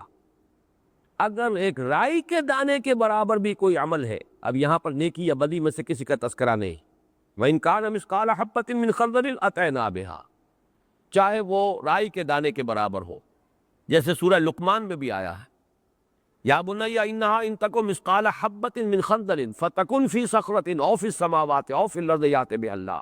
وہاں بھی نیکی یا بدی کا لفظ استعمال نہیں ہوا۔ انسانی اعمال، مجرد اعمال، خواہ وہ رائی کے دانے کے برابر ہوں، پھر خواہ وہ کہیں کسی چٹان میں ہوں، زمین کے پیٹ میں گھس کر کیے گئے ہوں، فضا میں یا خلا میں وہ عمل کیا گیا ہو، اللہ تعالیٰ لے آئے گا۔ اللہ بہت باریک بین ہے، باخبر ہے۔ اسی طرح یہاں ہے وَإِنْ كَانَ مِثْقَالَ حَبَّةٍ مِّنْ خَرْدَلٍ أَتَيْنَا بِهَا وَكَفَىٰ بِنَا حَاسِبِينَ، ہم کافی ہے حساب کرنے کے لیے۔ سورۃ الاعراف کی آیات 8 اور 9 میں فرمایا وَالْوَزْنُ يَوْمَئِذٍ الْحَقُّ۔ اس کے دونوں مفہوم ہیں۔ وزن ہی اس دن فیصلہ کن ہوگا، وزن ہی سے بات طے ہوگی، اور یہ بھی کہ حق ہی میں اس روز وزن ہوگا۔ باطل میں وزن ہوگا ہی نہیں۔ باطل چاہے پہاڑ کے مانند نظر آ رہا ہو، اس کا وزن نہیں ہوگا، اس کی حقیقت ہے ہی نہیں۔ وہ بات جو میں ابھی عرض کر چکا ہوں 3 مقامات کے حوالے سے، کہ نیکیوں کا انبار ہوگا لیکن اصل میں تو راکھ کا ایک ڈھیر ہوگا، اس میں وزن ہوگا ہی نہیں۔ یہ دونوں مفہوم ذہن میں رکھیے۔ والوزن یومئذ الحق، وزن ہی اس روز حق ہوگا، یعنی وزن ہی فیصلہ کن ہوگا۔ اور نمبر 2، حق ہی میں اس روز وزن ہوگا۔ فمن ثقلت موازینہ فاولئک هم المفلحون، تو جن کی وہ تولیں، ایک لفظ میں جو ہے بار بار لا رہا ہوں، اس کی وضاحت بعد میں ہو جائے گی، جن کی تولیں بھاری ہوں گی تو وہ ہوں گے فلاح پانے والے۔ ومن خفت موازینہ فاولئک الذین خسروا انفسهم بما كانوا بآیاتنا یظلمون، اور جن کی تولیں ہلکی ہوں گی تو وہ ہے کہ جنہوں نے اپنے آپ کو خسارے میں ڈالا ہماری آیات کی ناقدری کرنے کے باعث۔ یہاں تقریباً وہی الفاظ آ گئے کہ جو سورۃ القارعہ میں ہم پڑھ رہے ہیں۔ تیسرا مقام، ان الذین کفروا بآیات ربہم ولقائہ فحبطت اعمالہم فلا نقیم لہم یوم القیامۃ وزنا۔ یقیناً وہ لوگ کہ جنہوں نے اپنے رب کی آیات کا انکار کیا اور اس سے ملاقات کے امیدوار نہیں رہے، انکار کیا، کوئی ملاقات نہیں، کوئی آخرت نہیں، لیکن یہ کہ وہ اعمال تو کرتے رہے، کچھ نیکیاں، دکھاوے کی نیکیاں، حبطت اعمالہم، ان کے تمام اعمال حبط ہو جائیں گے۔ ولا نقیم لہم یوم القیامۃ وزنا، اور ان کے لیے ہم کوئی وزن قرار نہ دیں گے قیامت کے دن۔ ان اعمال کا کوئی وزن نہیں ہوگا، ان کے لیے کوئی وزن نہیں ہوگا، چاہے اعمال کتنے ہی بھاری بھرکم ہو، جیسے کہ 3 آیات کے حوالے سے میں پہلے بیان کر چکا۔ چوتھا مقام ہے یہ سورۃ المومنون آیات 101 تا 130۔ فَإِذَا نُفِخَ فِي الصُّورِ فَلَا أَنْسَابَ بَيْنَهُمْ يَوْمَئِذٍ وَلَا يَتَسَاءَلُونَ، جب سور میں پھونک ماری جائے گی تو اس دن اب ان کے لیے نہ تو کوئی آپس کے نسب مفید ہوں گے، نہ ایک دوسرے کا کوئی حال پوچھے گا۔ نفسی نفسی، یوم یفر المرء من اخیہ وامہ وابیہ وصاحبتہ وبنیہ لکل امرئ منہم یومئذ شأن یغنیہ، یہ کیفیت ہوگی۔ فلا انصاب بینہم یومئذ ولا یتساءلون فمن ثقلت موازینہ فاولئک هم المفلحون، تو جن کی تولیں بھاری ہوں گی وہی ہوں گے فلاح پانے والے۔ ومن خفت موازینہ فاولئک الذین خسروا انفسهم فی جہنم خالدون، یہ وہ لوگ ہوں گے کہ جنہوں نے اپنے آپ کو خسارے میں ڈال دیا اور وہ جہنم میں ہوں گے ہمیشہ ہمیشہ رہنے والے۔ تو 3 مقامات ہو گئے قرآن مجید کے جن میں ثقلت موازینہ، اور خفت موازینہ کا ذکر آیا ہے۔ ایک یہ سورہ قارعہ جو ہم پڑھ رہے ہیں، ایک سورہ اعراف اور ایک سورہ مومنون۔ ان کو اب سمجھیے کہ یہاں پہ مراد کیا ہے موازین۔ میں نے عرض کیا تھا کہ ایک تو مفہوم یہ ہے کہ اس سے مراد موازین میزان کی جمع ہے، اگرچہ حضرت حسن بصری کا قول بھی ہے، اور لیکن یہ کہ واقعہ یہ ہے کہ قرآن مجید کا جو اسلوب ہے اس کے ساتھ یہ میزان کا کوئی تصور جو ہے مطابقت نہیں رکھتا۔ واللہ اعلم، یہ حقائق ہے اس عالم کے کہ جن کی اصل حقیقتوں کو پوری طرح سمجھنا اور ان کا ادراک اور شعور جو ہے قابل انداز میں، وہ یہاں ممکن نہیں ہے، وہ تو حقیقت وہاں کھلے گی۔ ویسے تو میزان آج کل ہمارے پاس وہ بھی ہوتی ہے جس کے دو پلڑے نہیں ہوتے، سپرنگ بیلنس جو ہے وہ تو ایک ہی شے، اس کے ساتھ آپ نے لٹکا دیا اور آپ کو معلوم ہو گیا کہ اس کا وزن اتنا ہے۔ اور اب جس طرح کے الیکٹرانک جو ہے وہ تو مختلف قسم کی میزانیں آ گئی ہے، لیکن ایک رائے جو زیادہ قوی معلوم ہوتی ہے وہ یہ ہے کہ موازین سے مراد ہے موزون، اور موزون ہوں گے صرف وہ اعمال جو خلوص اور اخلاص پر مبنی ہیں، وہ اعمال صالحہ جو ایمان کے ساتھ کیے گئے اور خلوص و اخلاص کے ساتھ کیے گئے، صرف وہی ہوں گے جن کو وزن کیا جائے۔ باقی ریاکاری والے اعمال ہباء منصورا اڑا دیے جائیں گے، وزن کیے ہی نہیں جائیں گے۔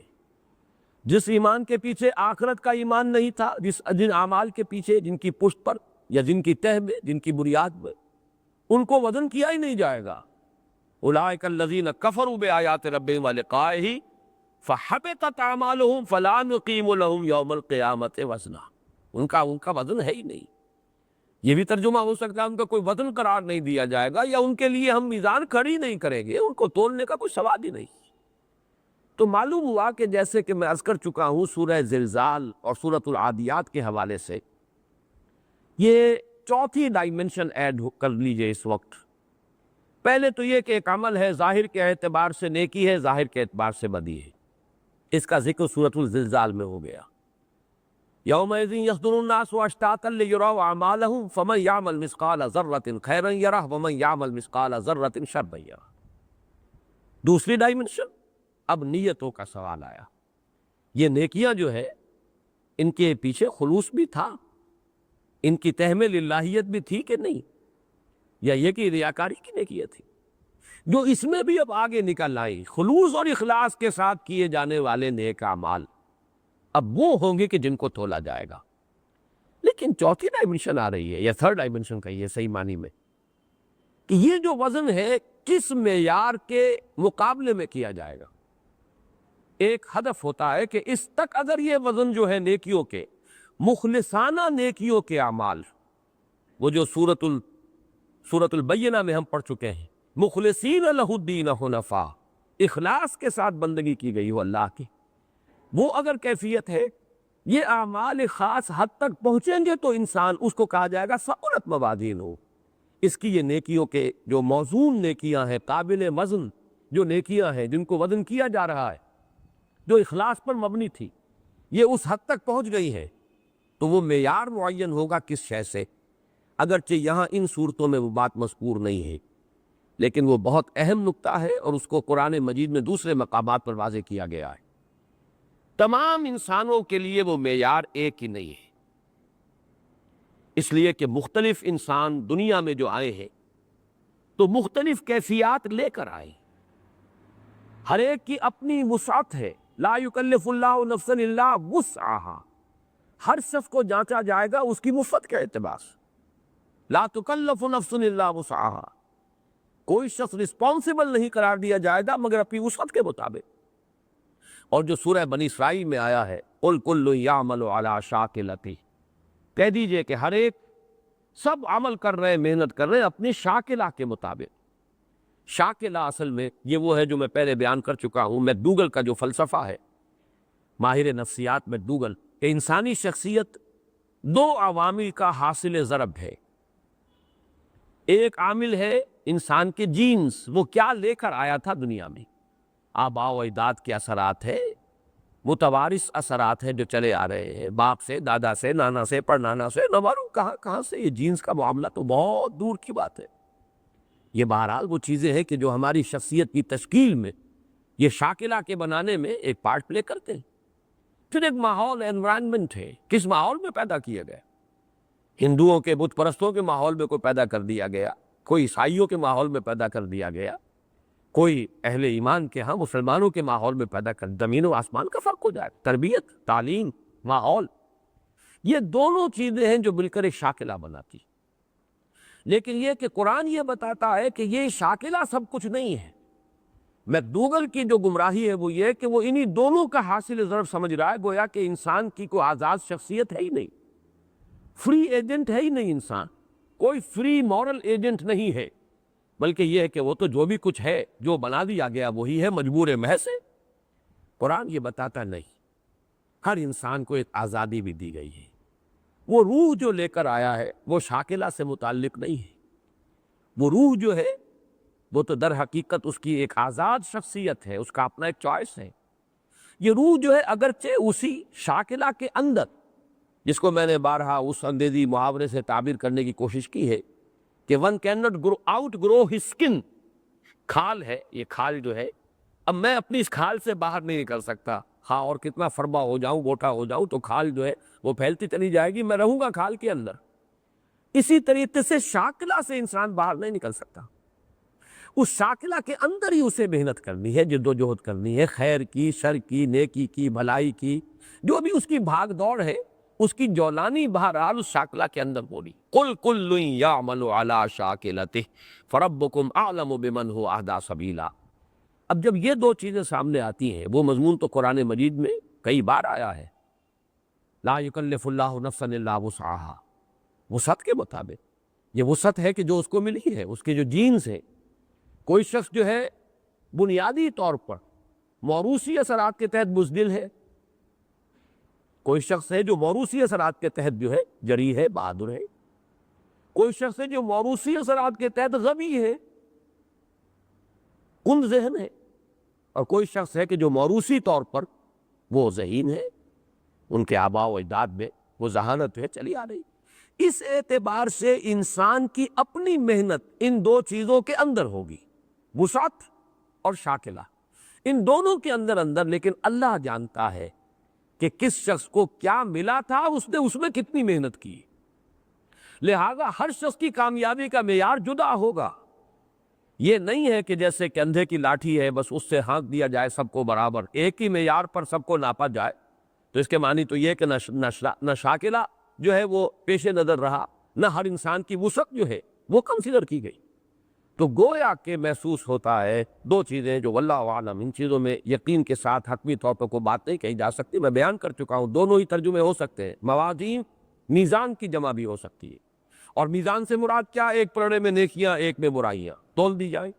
لیکن یہ انداز کہیں اگر حدیث میں ہو تو ہو، میں تیقن کے ساتھ نہیں کہہ سکتا، قرآن مجید میں کہیں نہیں۔ قرآن مجید میں تو ایک ہی شے ہے، وہ یا بھاری ہے یا ہلکی ہے، یعنی وزن کیے جانے والے ہیں ہی نیک اعمال، اور نیک اعمال بھی جو خلوص اور اخلاص کے ساتھ ایمان حقیقی کی بنیاد پر صرف اللہ کی رضا جوئی کے لیے کی ہے، انہی میں وزن ہے اور کسی شے میں وزن ہی نہیں۔ باقی تو حبام منصورہ ہیں، وہ تو کارماد اشتدت بہ الریح فی عین یوم عاصف، وہ تو ایک فراق کا ڈھیر ہے جو کہ بس ایک جھونکا آیا ہو گیا، ختم ہو گیا۔ لا نقیم لہ یوم القیامت وزنا، ان کا کوئی وزن ہے ہی نہیں، ان کو تولا جائے گا ہی نہیں۔ تو تولی جانے والی صرف نیکیاں ہیں، اور نیکی بھی وہ جو اخلاص پر مبنی۔ اب دیکھا جائے گا یہ معیار تک، ایک معین معیار تک آ گئی یا نہیں۔ فرض کیجئے 33% ہم اگر پاس مار سکتے ہیں، تو کسی شخص کا جو بھی شاکلہ تھا، جو اس کی وسعت تھی، اس کے اعتبار سے جتنا ہونا چاہیے تھا، اگر اس میں 33% ہو گیا تو کامیابی ہے، لیکن اگر اس کے اعتبار سے 33% بھی نہیں ہوا تو ناکام رہے۔ اور کوئی شخص جو ہے، جیسا کہ میں نے عرض کیا ہے، اب یہ ہر شخص کا وہ معیار معین ہوگا اس کے شاکلہ اور اس کی وسعت کے اعتبار سے۔ ھذا ما عندی والعلم عند اللہ فاما من ثقلت موازینہ فہو فی عیشۃ راضیہ واما من خفت موازینہ فامہ ہاویہ وما ادراک ما ہی نار حامیہ۔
اب آئیے دوسری سورہ مبارکہ، بسم اللہ الرحمن الرحیم۔ الہاکم التکاثر،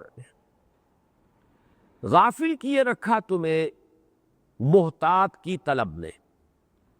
لہو لعب، قرآن مجید میں یہ الفاظ آئے ہیں، وما الحیات الدنیا الا لہو ولعب۔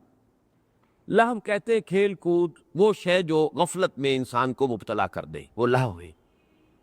الہا یلہو، یہ گویا کہ اس سے یہ باب افعال ہے۔ الہاکم التکاثر، تمہیں غافل کیے رکھا کثرت نے۔ اب تکاثر جو ہے، کثرت سے یہ لفظ بنا ہے، لیکن اس کے تین معنی ہیں۔ کثرت کی طلب، نمبر دو، کثرت کی طلب میں ایک دوسرے سے آگے نکلنے کے لیے دوڑ، مقابلہ۔ نمبر تین، کثرت پہ کی بنیاد پر ایک دوسرے پر فخر کرنا۔ یہ تین معنی ہے۔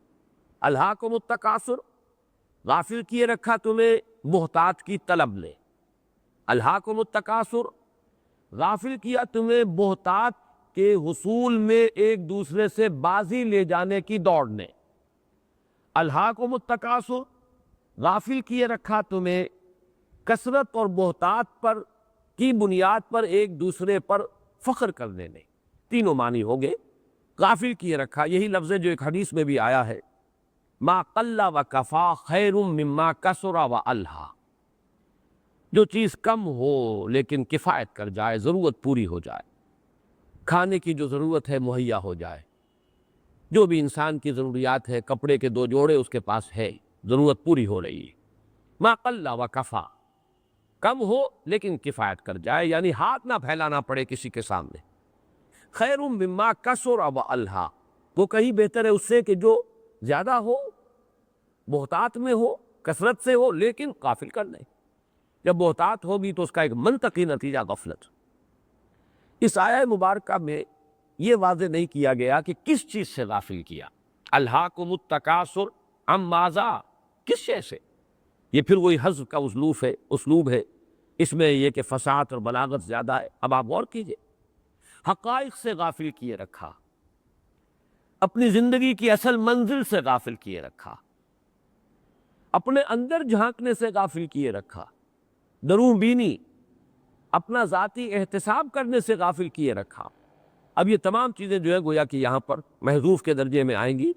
اس میں انسان اپنی سوچ، اپنی فکر، اپنے مزاج کے مطابق فل ان دی بلینک، وہ حذف جو ہے اس خلا کو پر کر سکتا ہے۔ لیکن حاصل کیا؟ الہاکم التکاثر، غافل کیے رکھا تمہیں محتاط کی طلب نے، یا محتاط کے حصول میں ایک دوسرے پر بازی لے جانے کی دوڑ نے، یا محتاط کی بنیاد پر ایک دوسرے پر تفاخر کرنے نے۔ حتی زرتم المقابر، یہاں تک کہ تم جا پہنچے قبروں تک۔ اس میں بعض روایات آئی ہیں کہ یہ شان نزول کی جس طرح کی روایات ہوتی ہیں کہ دو گروہوں اور قبیلوں کے مابین کچھ مقابلہ ہو رہا تھا، آپس میں تفاخر اور تباہی کی باتیں ہو رہی تھی، ہمارے پاس یہ ہے، ہمارے پاس یہ ہے، ہمارے پاس یہ ہے، ہمارے پاس یہ ہے۔ اس میں کہیں یہ بھی بات آ گئی، یہ پرانی قبائلی زندگی کے اندر کثرت جو ہوتی ہے کسی قبیلے کی، کثرت نفوس، یہ بھی قابل فخر شے ہوتی ہے۔ تو اپنے زندوں کی کثرت کے ساتھ ساتھ انہوں نے کہا چلو اپنے اپنے قبرستان گن لو، ہمارے کتنے قبریں ہیں اور تمہاری قبریں کتنی ہیں۔ لیکن یہ کہ یہ کوئی ایسی پختہ اور مستند روایت بھی نہیں ہے، اور کچھ اس مضمون کے ساتھ اس کی مطابقت بھی نہیں۔ حتیٰ زرتم المقابر سے مراد یہ کہ یہ محتاط کی طلب انسان کا پیچھا نہیں چھوڑتی جب تک کہ وہ قبر میں اتر نہ جائے۔ ایک حدیث میں بھی یہ مضمون آیا ہے کہ انسان کے پاس اگر ایک وادی ہو دولت کی بھری ہوئی، سونے کی بھری ہوئی، وہ دوسری کا طالب ہو جائے گا، دوسری ہو تیسری کا طالب ہو جائے گا۔ انسان کی حرص کو قبر کی مٹی کے سوا کوئی اور شے پر نہیں کر سکتا۔ اور اس کا مشاہدہ ہوتا ہے، کتنے ہی لوگ ہیں سرمایہ دار جن کے پاس اتنی کچھ دولت ہے کہ بالیقین یہ کہا جا سکتا ہے کہ ان کی آئندہ کئی نسلوں کے لیے کفایت کرنے والی ہے، لیکن یہ کہ پھر بھی چاہے وہ عین قبروں میں اپنی ٹانگیں لٹکائے بیٹھے ہو، لیکن یہ کہ وہ محتاط کی جو طلب ہے وہ ختم نہیں ہوتی۔ یہی وہ سورہ حدید کے اندر بھی جو مضمون آیا ہے، اعلموا انما الحیات الدنیا لعب ولہو وزینۃ وتفاخر بینکم وتکاثر فی الاموال والاولاد۔ یہ تکاثر فی الاموال والاولاد یہ ختم نہیں ہوتی، یہ تو بالکل موت کے دہانے تک بھی انسان پہنچا ہوا اور قبر کے کنارے بیٹھا ہوا ہو، بلکہ اپنی ٹانگیں لٹکائی ہوئی ہوں قبر میں، تب بھی یہ بہتات کی طلب ختم نہیں ہوتی۔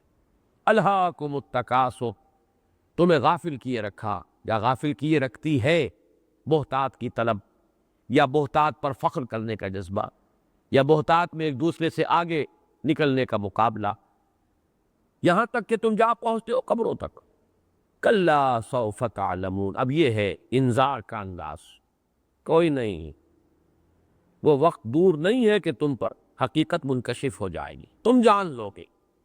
سوفا کہا ہے یہ، حالانکہ سین کے ساتھ بھی یہ بات آ سکتی تھی، لیکن ایک تو وہ آہنگ والی بات ہے، اس لیے کہ موت تو انسان کے سر پر جیسے کہ تلوار لٹکی ہوئی ہو، موت منڈلا رہی ہے، ہم میں سے ہر شخص کے سر پر اس کی موت، کچھ پتہ نہیں، اگلے ہی لمحے آ جائے، لہذا سین کے ساتھ بھی ہو، لیکن سوفا ابھی چونکہ زندگی کا کچھ نظر آ رہا ہے، صحت بھی ہے، بظاہر احوال موت بہت قریب نہیں ہے، لیکن یہ کہ اس میں جو صوتی آہنگ ہے اس کے اعتبار سے کلا سوف تعلمون ثم کلا سوف تعلمون، نہیں ہرگز نہیں، ایک وقت آئے گا کہ حقیقت منکشف ہو جائے گی، اگرچہ وہ وقت وہی ہوگا جو میں نے پہلے مصر آپ کو سنایا کہ جب آنکھ کھلی گل کی تو موسم تھا خزاں کا، اب کوئی فائدہ نہیں ہوگا، یوم یتذکر الانسان وانى له ذکریٰ، اس روز ہوش آئے گی، لیکن اس روز کا ہوش آنا کس فائدے کا، کیا حاصل؟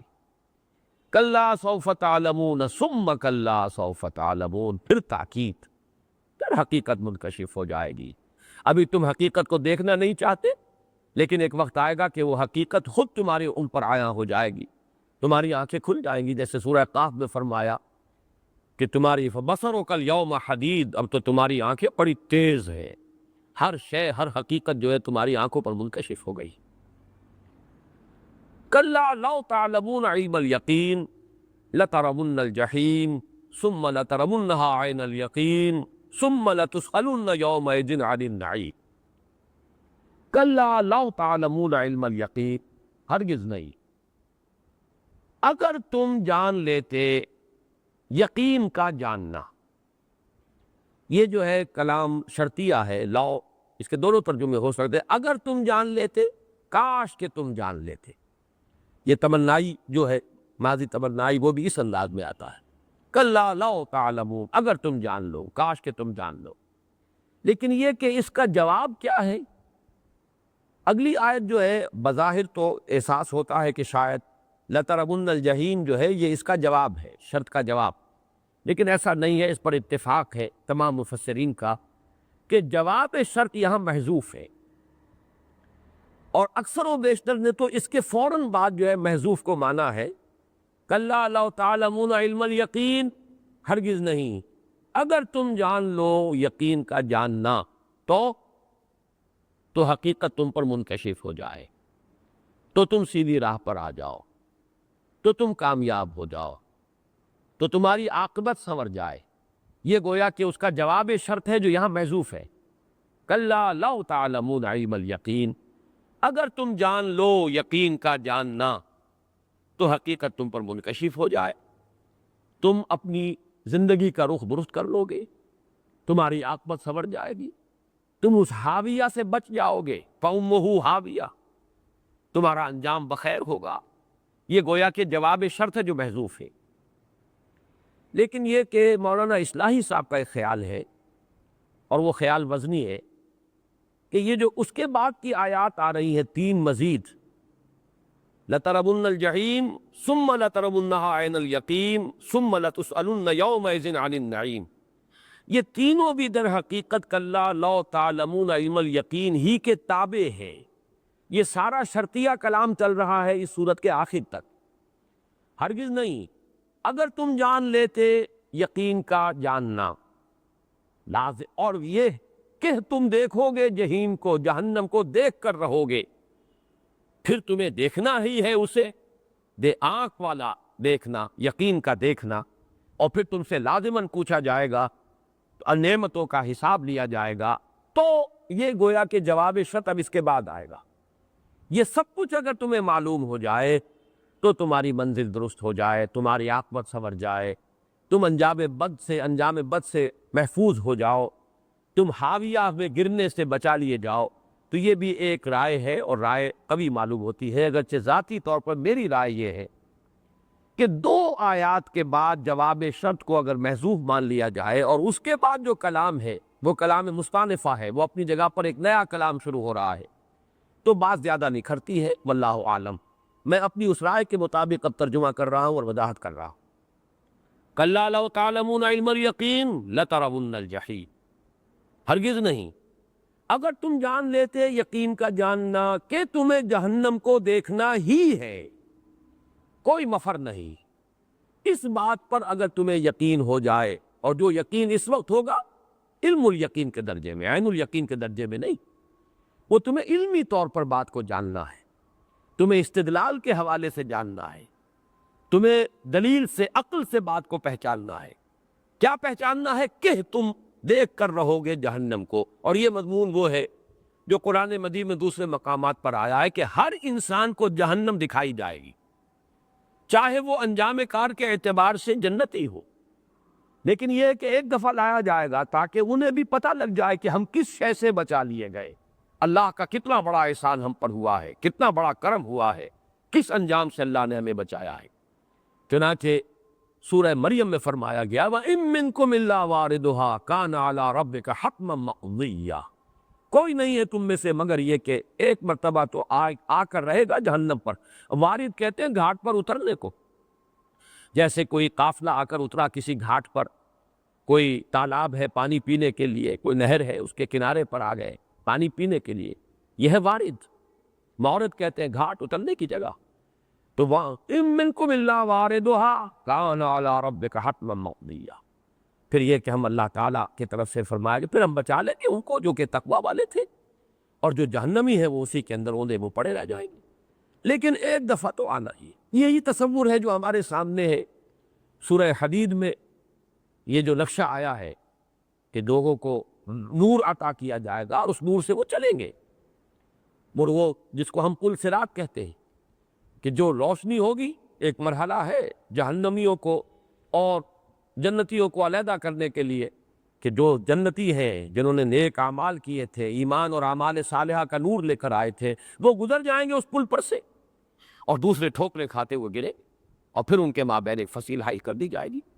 تو یہ جو دونوں آیات ہیں، اگرچہ یہ شرط اور جواب شرط نہیں ہے، جواب شرط تو محذوف ہے، لیکن یہ دونوں انٹر لاکڈ ہے، اور یہ ترجمہ جیسے کہ مولانا اصلاحی صاحب نے کہا، یہ کہہ کے لفظ سے ان کو جوڑا جائے گا۔ کلا لو تعلمون علم الیقین لترون الجحیم، کوئی نہیں، اگر تم جان لیتے یقین کا جاننا کہ تمہیں ایک دن لا محالہ جہنم کو دیکھنا ہے، وہ تمہارے سامنے آ کر رہے گی، جس کو کہ اوپر فرمایا گیا حاویہ فَأُمُّهُ حاویہ وَمَا أَدْرَاكَ مَا هِیَہ نَارٌ حامیہ، اور یہی ہے در حقیقت کہ جو ان دونوں صورتوں کو، جو مضمون کے آپس میں جوڑ رہا ہے، انٹرلاک کر رہا ہے۔ لَتَرَوُنَّ الْجَحِيمَ ثُمَّ لَتَرَوُنَّهَا عَيْنَ الْيَقِينِ، پھر اب یہاں سے کلام مستانفہ ہے، یہ علیحدہ اب نیا کلام شروع ہو رہا ہے۔ پھر وہ وقت تو آ کر رہنا ہی ہے، یہ تو اس دنیا میں عقل کی آنکھ سے دیکھ لو، یقین، علم والا یقین اگر تمہیں حاصل ہو جائے کہ تمہیں یقیناً دیکھنا ہے جہنم کو، تو پھر یہ کہ تمہاری عاقبت سنور سکتی ہے، تم اس خسران ابدی سے بچ سکتے ہو۔ والعصر ان الانسان لفی خسر، اس انجام سے اپنے آپ کو بچا سکو گے۔ لیکن بہرحال ثم لترونها عین الیقین، پھر بالآخر تو تمہیں دیکھنا ہی ہے اسے یقین کی آنکھ سے۔ اب یہاں پہ عین الیقین آیا، مشاہدے پر مبنی یقین۔ میں ابھی یقین کے سلسلے میں چند باتیں ابھی عرض کروں گا آپ سے بعد میں، وہ ایک علیحدہ بحث ہے حکمت قرآن کی۔ ابھی یہ ترجمے کو اور جو اس کا جو ایک ترکیب ہے اس کو سمجھ لیجئے۔ ثم لتسألن یومئذ عن النعیم، پھر لازماً تم سے سوال ہوگا، پوچھے جاؤ گے، محاسبہ ہوگا نعمتوں کے بارے میں، کون کون سی نعمتیں ہم نے تمہیں دی تھیں۔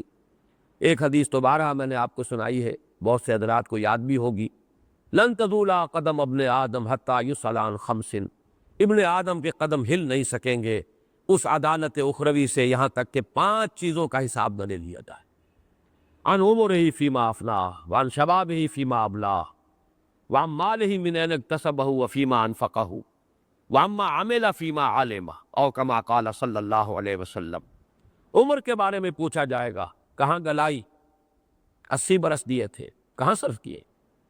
پھر دوسرا سوال، عمر کا ایک خاص حصہ شباب، جوانی کا دور، قوتوں کا، امنگوں کا، حوصلوں کا، عزائم کا، وہ کہاں گوائی؟ جوانی جو ہے وہ کہاں گوائی؟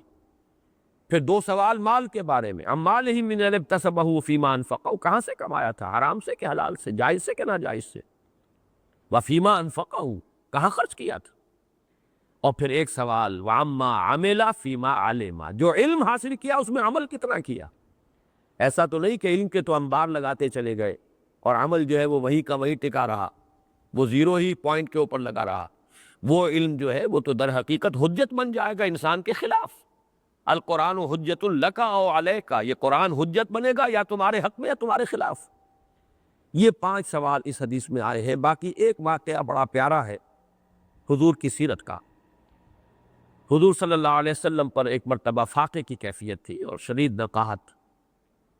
حضرت ابو بکر آئے رضی اللہ تعالی عنہ، ان کی کیفیت بھی یہی تھی۔ حضور کو اندازہ بھی ہو گیا کہ یہ بھی فاقے سے۔ حضرت عمر آئے رضی اللہ تعالی عنہ، ان کی کیفیت بھی یہی تھی۔ حضور شاید اپنے لیے تو نہ بھی یہ کرتے، لیکن یہ کہ اپنے ان دونوں صاحبوں کو لے کر آپ گئے۔ ایک انصاری صحابی تھے ابو الحیثم رضی اللہ تعالی عنہ، انصاری، ان کا ایک نخلستان تھا قریبی، وہاں چلے گئے۔ وہاں 3 مرتبہ آپ نے السلام علیکم کہا، جواب نہیں آیا، تو لوٹنے لگے تھے کہ ان کی اہلیہ جو ہے ابو الحیثم کی، وہ دوڑتی ہوئی نکلی۔ انہوں نے عرض کیا، حضور ہم نے پہلے بھی آپ کی آواز سن لی تھی، پہلا سلام جب آپ نے کیا وہ بھی میں نے سن لیا تھا، لیکن میں نے چاہا کہ آپ 3 مرتبہ سلام کریں، ہم پر آپ کی طرف سے سلامتی اور رحمت جو ہے وہ 3 مرتبہ ہے۔ اور پھر انہوں نے عرض کیا کہ میرے شوہر جو ابو الحیثم وہ ذرا چلے گئے پانی لانے کے لیے۔ پھر وہ دوڑی، انہوں نے کچھ کھجور جو ہے ان کو وہ سامان کیا حضور کی ضیافت کا۔ پھر جب وہ آ گئے ابو الحیثم تو انہوں نے پھر کوئی جانور بھی ذبح کیا، گوشت بھی تیار کیا، ضیافت کا اہتمام ہوا۔ جب یہ کھا چکے تو حضرت حضور صلی اللہ علیہ وسلم نے فرمایا، عمر یہ ہیں وہ نعمتیں جن کا حساب دینا ہو۔ باقی یہ کہ اور دوسری احادیث کے اندر بھی نعمت تو ہر شے ہے، بشرطے کہ اس کے ساتھ حقیقت کے اعتبار سے تو نعمت ہوگی جبکہ اس کے ساتھ ہدایت بھی موجود، لیکن اللہ کی طرف سے تو بہرحال وہ ڈیبٹ کا کھاتا ہے جس کو اکاؤنٹ فار کرنا پڑے گا۔ صحت دی ہے، حساب دینا پڑے گا۔ قوت دی ہے جسمانی، حساب دینا ہوگا۔ مال دیا ہے، حساب دینا ہوگا۔ اولاد دی ہے، حساب دینا ہوگا۔ تو ظاہر بات ہے کہ ہر شے جو دنیا میں انسان کو ملی ہے، یہاں تک کہ جو بھی سانس آ گیا صحیح طور پر، یہاں تک کہ جو دن بھی گزر گیا عافیت کے ساتھ، ان میں سے ہر ایک کا حساب ہونا ہے۔ ثم لتسألن یومئذ عن النعیم، پھر لازماً تم سے سوال ہوگا۔ اب یہاں پہ دیکھیے وہی انداز ہے جو اس خطبے میں ہے، واللہ لتموتن کما تنامون ثم لتبعثن کما تستيقظون ثم لتحسبن بما تعملون ثم لتجزون بالاحسان احسانا وبالسوء سوءا وانها لجنة ابدا او لنار ابدا۔ خدا کی قسم تم سب پر موت وارد ہو کر رہے گی جیسے روزانہ رات کو سو جاتے ہو، پھر تم سب کو اٹھا لیا جائے گا۔ ثم لتبعثن کما تستيقظون، جیسے روزانہ صبح بیدار ہو جاتے۔ ثم لتحسبن بما تعملون، پھر عمل کیا جو بھی کیے اس کا حساب کیا جائے گا۔ ثم لتجزون بالاحسان احسانا وبالسوء سوءا، پھر بدلہ مل کر رہے گا، کوئی چھٹکارا نہیں، بھلائی کا بھلا برائی کا برا۔ اس بدلے کے اندر ان کا ایک دوسرے کو اکاؤنٹ فار کر دینا جو ہے، نیکیاں ہیں جو اگر جو برائیاں ہیں لیکن اگر نیکیوں نے انہیں دفع کر دیا ہے، ان کا کفارہ بن گئی ہے، تو سامنے تو آئے گی، لیکن یہ کہ وہ ظاہر بات ہے کہ وہ تول میں پھر نہیں آئیں گی، وہ چیزیں حساب کتاب میں نہیں آئیں گی، اس لیے کہ کفارہ ہو چکا ہے، حساب کتاب میں نہیں آئے گی، لیکن دکھا دیا جائے گا۔ ثم لتسألن یومئذ عن النعیم، پھر لازماً تم سے سوال کیا جائے گا اس دن ان نعمتوں کے بارے میں جو اللہ نے تمہیں اس دنیا میں عطا فرمائی۔ اب آئیے یہ یقین کے موضوع پر کچھ بات۔ یقین کسے کہتے ہیں؟ اس کا بھی میں نے استقصاء کیا ہے، قرآن مجید میں یہ لفظ کس کس انداز میں آیا ہے، اس لیے کہ جیسے ہمارے ہاں خاص طور پہ صوفیہ کے ہاں یہ مضامین زیر بحث آتے ہیں، جیسے نفس انسانی کی 3 کیفیات، نفس امارہ، نفس لوامہ، نفس مطمئنہ۔ اگرچہ عام طور پر لفظ نفس صرف جب آتا ہے تو وہ پورے وجود کے لیے آتا ہے، انسانی جان، اخرجوا انفسکم، فرشتہ کہے گا جان نکالتے ہو، نکالو اپنی جان. تو یہاں نفس سے مراد جو ہے پورا انسان کی کا معنوی وجود جو ہے وہ نفس ہے. لیکن تین کیفیات ہے اس کی. ایک نفس امارہ ہے، یہ در حقیقت متعلق ہے ہماری ایڈ یا لیبیڈو سے، ہمارے اینیمل انسٹنکٹس سے، جو بدی ہی کی طرف انسان کو بلاتے ہیں، حکم دیتے ہیں برائی کا. ایک نفس لوامہ ہے، وہ ہمارا ضمیر ہے، کانشنس ہے، یہ ہمارے روحانی وجود سے متعلق ہے، یہ خیر کی طرف بلاتا ہے اور بدی پر ملامت کرتا ہے. اور ایک نفس مطمئنہ ہے، یہ مجموعی حیثیت سے انسان کی کیفیت، جبکہ انسان خیر پر، نیکی پر، ہدایت پر پوری طرح مستقیم ہو جائے، جم جائے، استقامت حاصل ہو جائے، مطمئن ہو جائے، دل ٹھک گیا. اسی طرح یقین کی تین کیفیتیں، دو اصطلاحیں تو یہاں آئی ہیں، علم الیقین، عین الیقین. ایک یقین ہے علم کے درجے میں، یقین علمی، یا جس کو کہا جا سکتا ہے وہ علم جو استدلالی ہے دلائل سے، علم نظری، اس کی بنیاد پر ایک یقین کی کیفیت حاصل ہو جائے. ایک یقین ہے عین الیقین، ایک شے کو دیکھ لیا، بچشم سر ایک شے کا معائنہ اور مشاہدہ کر لیا، اب یقین جو ہے یقیناً اس کی نسبت گہرا ہو جائے گا. اس سورہ مبارکہ میں نہیں ہے لیکن قرآن مجید میں دو جگہ پر آیا ہے حق الیقین. سورہ واقعہ میں ان ھذا لہو حق الیقین، اور اسی طرح سورہ حاقہ میں یہ بھی حق الیقین، انہ لحق الیقین. اب اس پر صوفیہ نے گفتگو کی ہے، ان تینوں میں کیا مراتب ہے، کیا مدارج ہے، نسبتیں کیا ہیں، وہ میں چند باتیں آپ سے عرض کروں گا. لیکن یہ باتیں پہلے نوٹ کر لیجئے کہ لغت میں یقین کا مفہوم کیا ہے. امام راغب اصفہانی نے الیقین من صفت العلم فوق المعرفہ، یقین کے بارے میں فرمایا یہ علم کی ایک صفت ہے، کیفیت ہے جو معرفت سے بلند تر ہے. معرفت، اگرچہ ہمارا عام تاثر تو یہ کہ لفظ معرفت جو ہے بہت اونچا لفظ ہے، معرفت حاصل ہو گئی، لیکن یہ کہ معرفت سے بلند تر درجہ ہے یقین کا. الیقین من صفت العلم فوق المعرفت والدرایت، درایت سے، عقل سے، استدلال سے، صغرا کبرا جوڑ کر جو بھی کوئی شے انسان جس کی پہچان حاصل کرتا ہے، جو علم حاصل کرتا ہے، اس سے بلند تر ایک مقام ہے اور وہ ہے یقین. وَهُوَ سکون الفہم فہم مع ثبات الحکم. اس میں دو کیفیات جب پیدا ہو جائیں کہ انسان کی علمی پیاس جو ہے وہ پوری طرح اس کو سیری حاصل ہو جائے، مطمئن ہو جائے کہ ہاں بات یوں ہی ہے، دل ٹھک جائے. ایک ہے کہ ایسا ہو سکتا ہے، شاید ایسا ہو، ممکن ہے کہ ایسا ہو، گمان غالب ہے کہ ایسا ہوگا، ایسا ہونا چاہیے. لیکن یہ کہ ابھی اس میں وہ سکون الفہم، انسان کا دل کا ٹھک جانا، عقل کا مطمئن ہو جانا، نفس مطمئنہ، یہاں پہ گویا کہ عقل مطمئن پوری طرح مطمئن ہو گیا کہ ہاں ایسا ہے، بات یہی ہے، حقیقت یہی ہے، حقیقت یوں ہو سکتی ہے نہیں، حقیقت یہی ہے. اور اس کے ساتھ ثبات الحکم، رائے انسان کی قائم ہو جائے کہ ایسا ہے. یہ ہے اصل میں یقین. اسی حوالے سے یہ بات بھی نوٹ کر لیجئے کہ ایمان جو ہے اس سے بھی بلند تر لفظ ہے یہ یقین، ایقان، یقین. اس لیے کہ ایمان کا ایک پہلو یہ بھی ہے کہ سرسری سا مان لینا، آمن لہو، مان لیا، ٹھیک ہے، تردید نہیں کی. اور ایمان جو بہی کے ساتھ بھی آتا ہے، آمنہ بہی، اس کا بھی ایک پہلو ہوتا ہے قانونی ایمان، ظاہری ایمان. اور قرآن مجید میں آپ کو معلوم ہے کہ منافقوں کو بھی خطاب کیا گیا یا ایھا الذین آمنوا سے، کسی جگہ بھی یا ایھا الذین نافقوا نہیں آیا، یا ایھا الذین آمنوا. اس میں مسلمان، منافق، مومن سب کے سب شامل ہیں.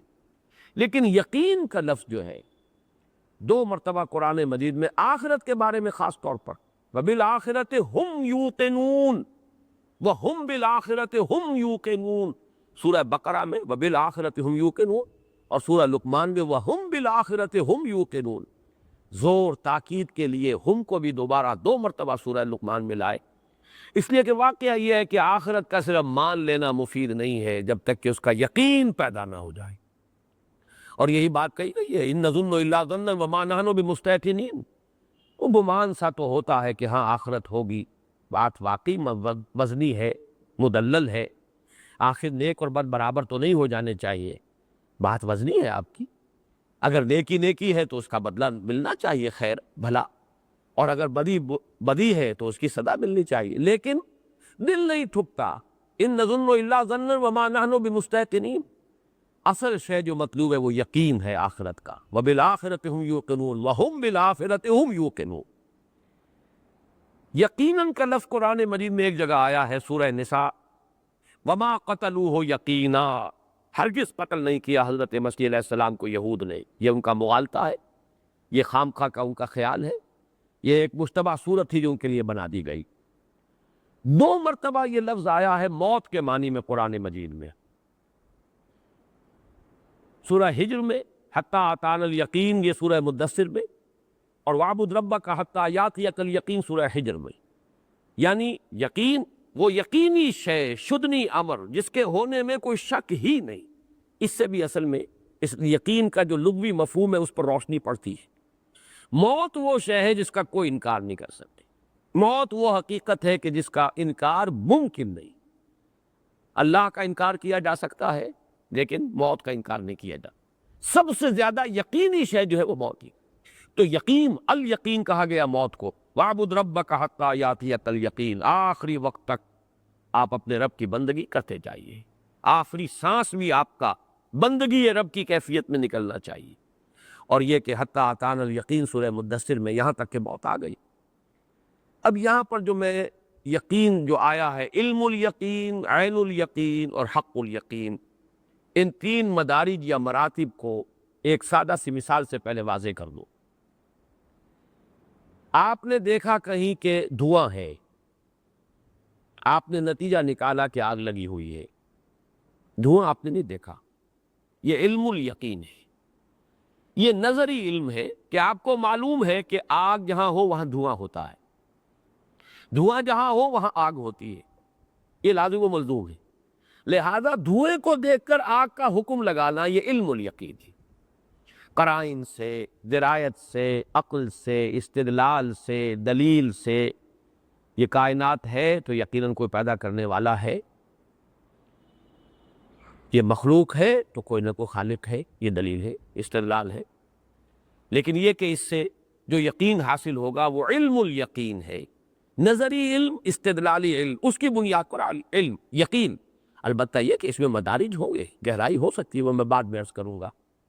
لیکن ایک شکل یہ کہ آپ نے خود جا کر دیکھ لی آگ لگی ہوئی ہے، یہ معائنہ اور مشاہدہ ہے. لیس الخبر و کل معائنہ. وہ آنکھ سے دیکھی ہوئی شے جو ہے وہ تو ظاہر بات ہے کہ وہ صرف خبر کی بنیاد پر جو یقین انسان کرتا ہے اس سے کہیں بڑھ کر ہے آنکھ سے دیکھا ہوا. یہ عین الیقین ہے. آپ نے دیکھ لیا کہ آگ لگی ہوئی ہے، بچہ میں سب دیکھ لیا.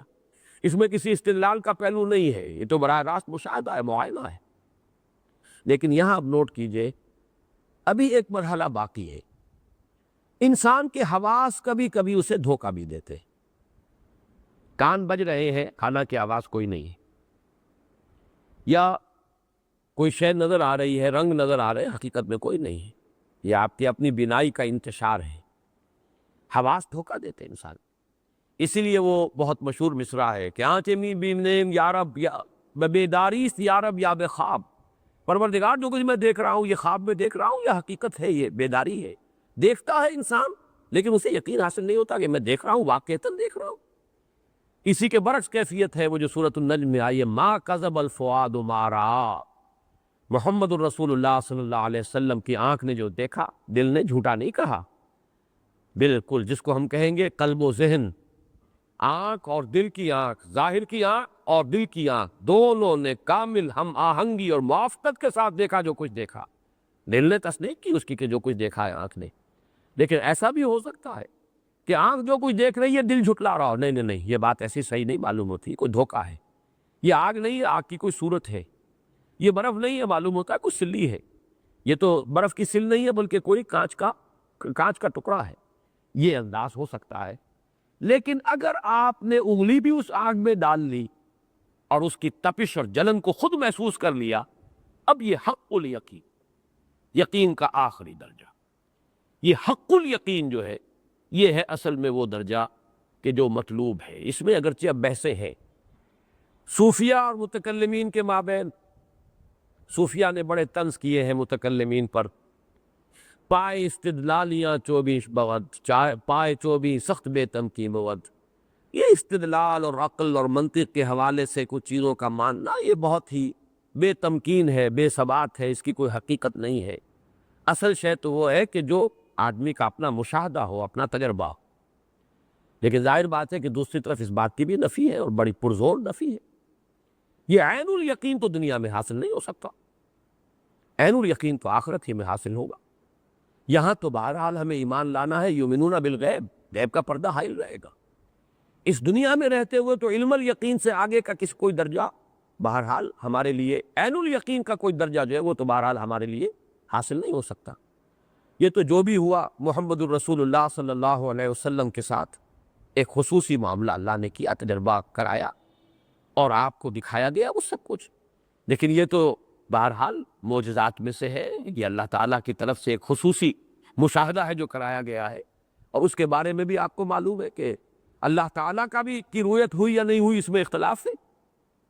پھر یہ کہ اگرچہ بہت سے لوگ تو اس کو آج کل خاص طور پر جو جدید ریشنلسٹ ہے وہ اس معراج کو جسم کے ساتھ مانتے ہی نہیں، بلکہ یہ کہ اسے ایک طرح کی رؤیت ہی قرار دیتے ہیں، رویا ہی قرار دیتے ہیں، ایک طرح کا خواب۔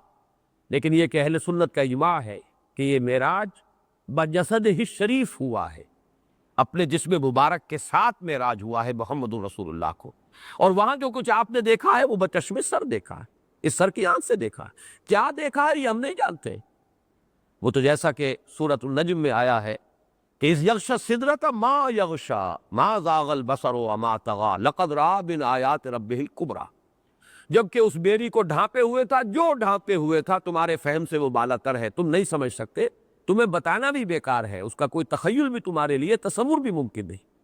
اذ یغشی السدرۃ ما یغشی ما زاغ البصر وما طغی، لیکن جو کچھ بھی اس وقت اس بیری کے اوپر جو انوار کا ترشح ہو رہا تھا، تجلیات الہی کا جو انعکاس تھا، اس کو محمد رسول اللہ نے دیکھا ہے آنکھیں جما کر، نہ نگاہ کج ہوئی نہ حد سے آگے بڑھی۔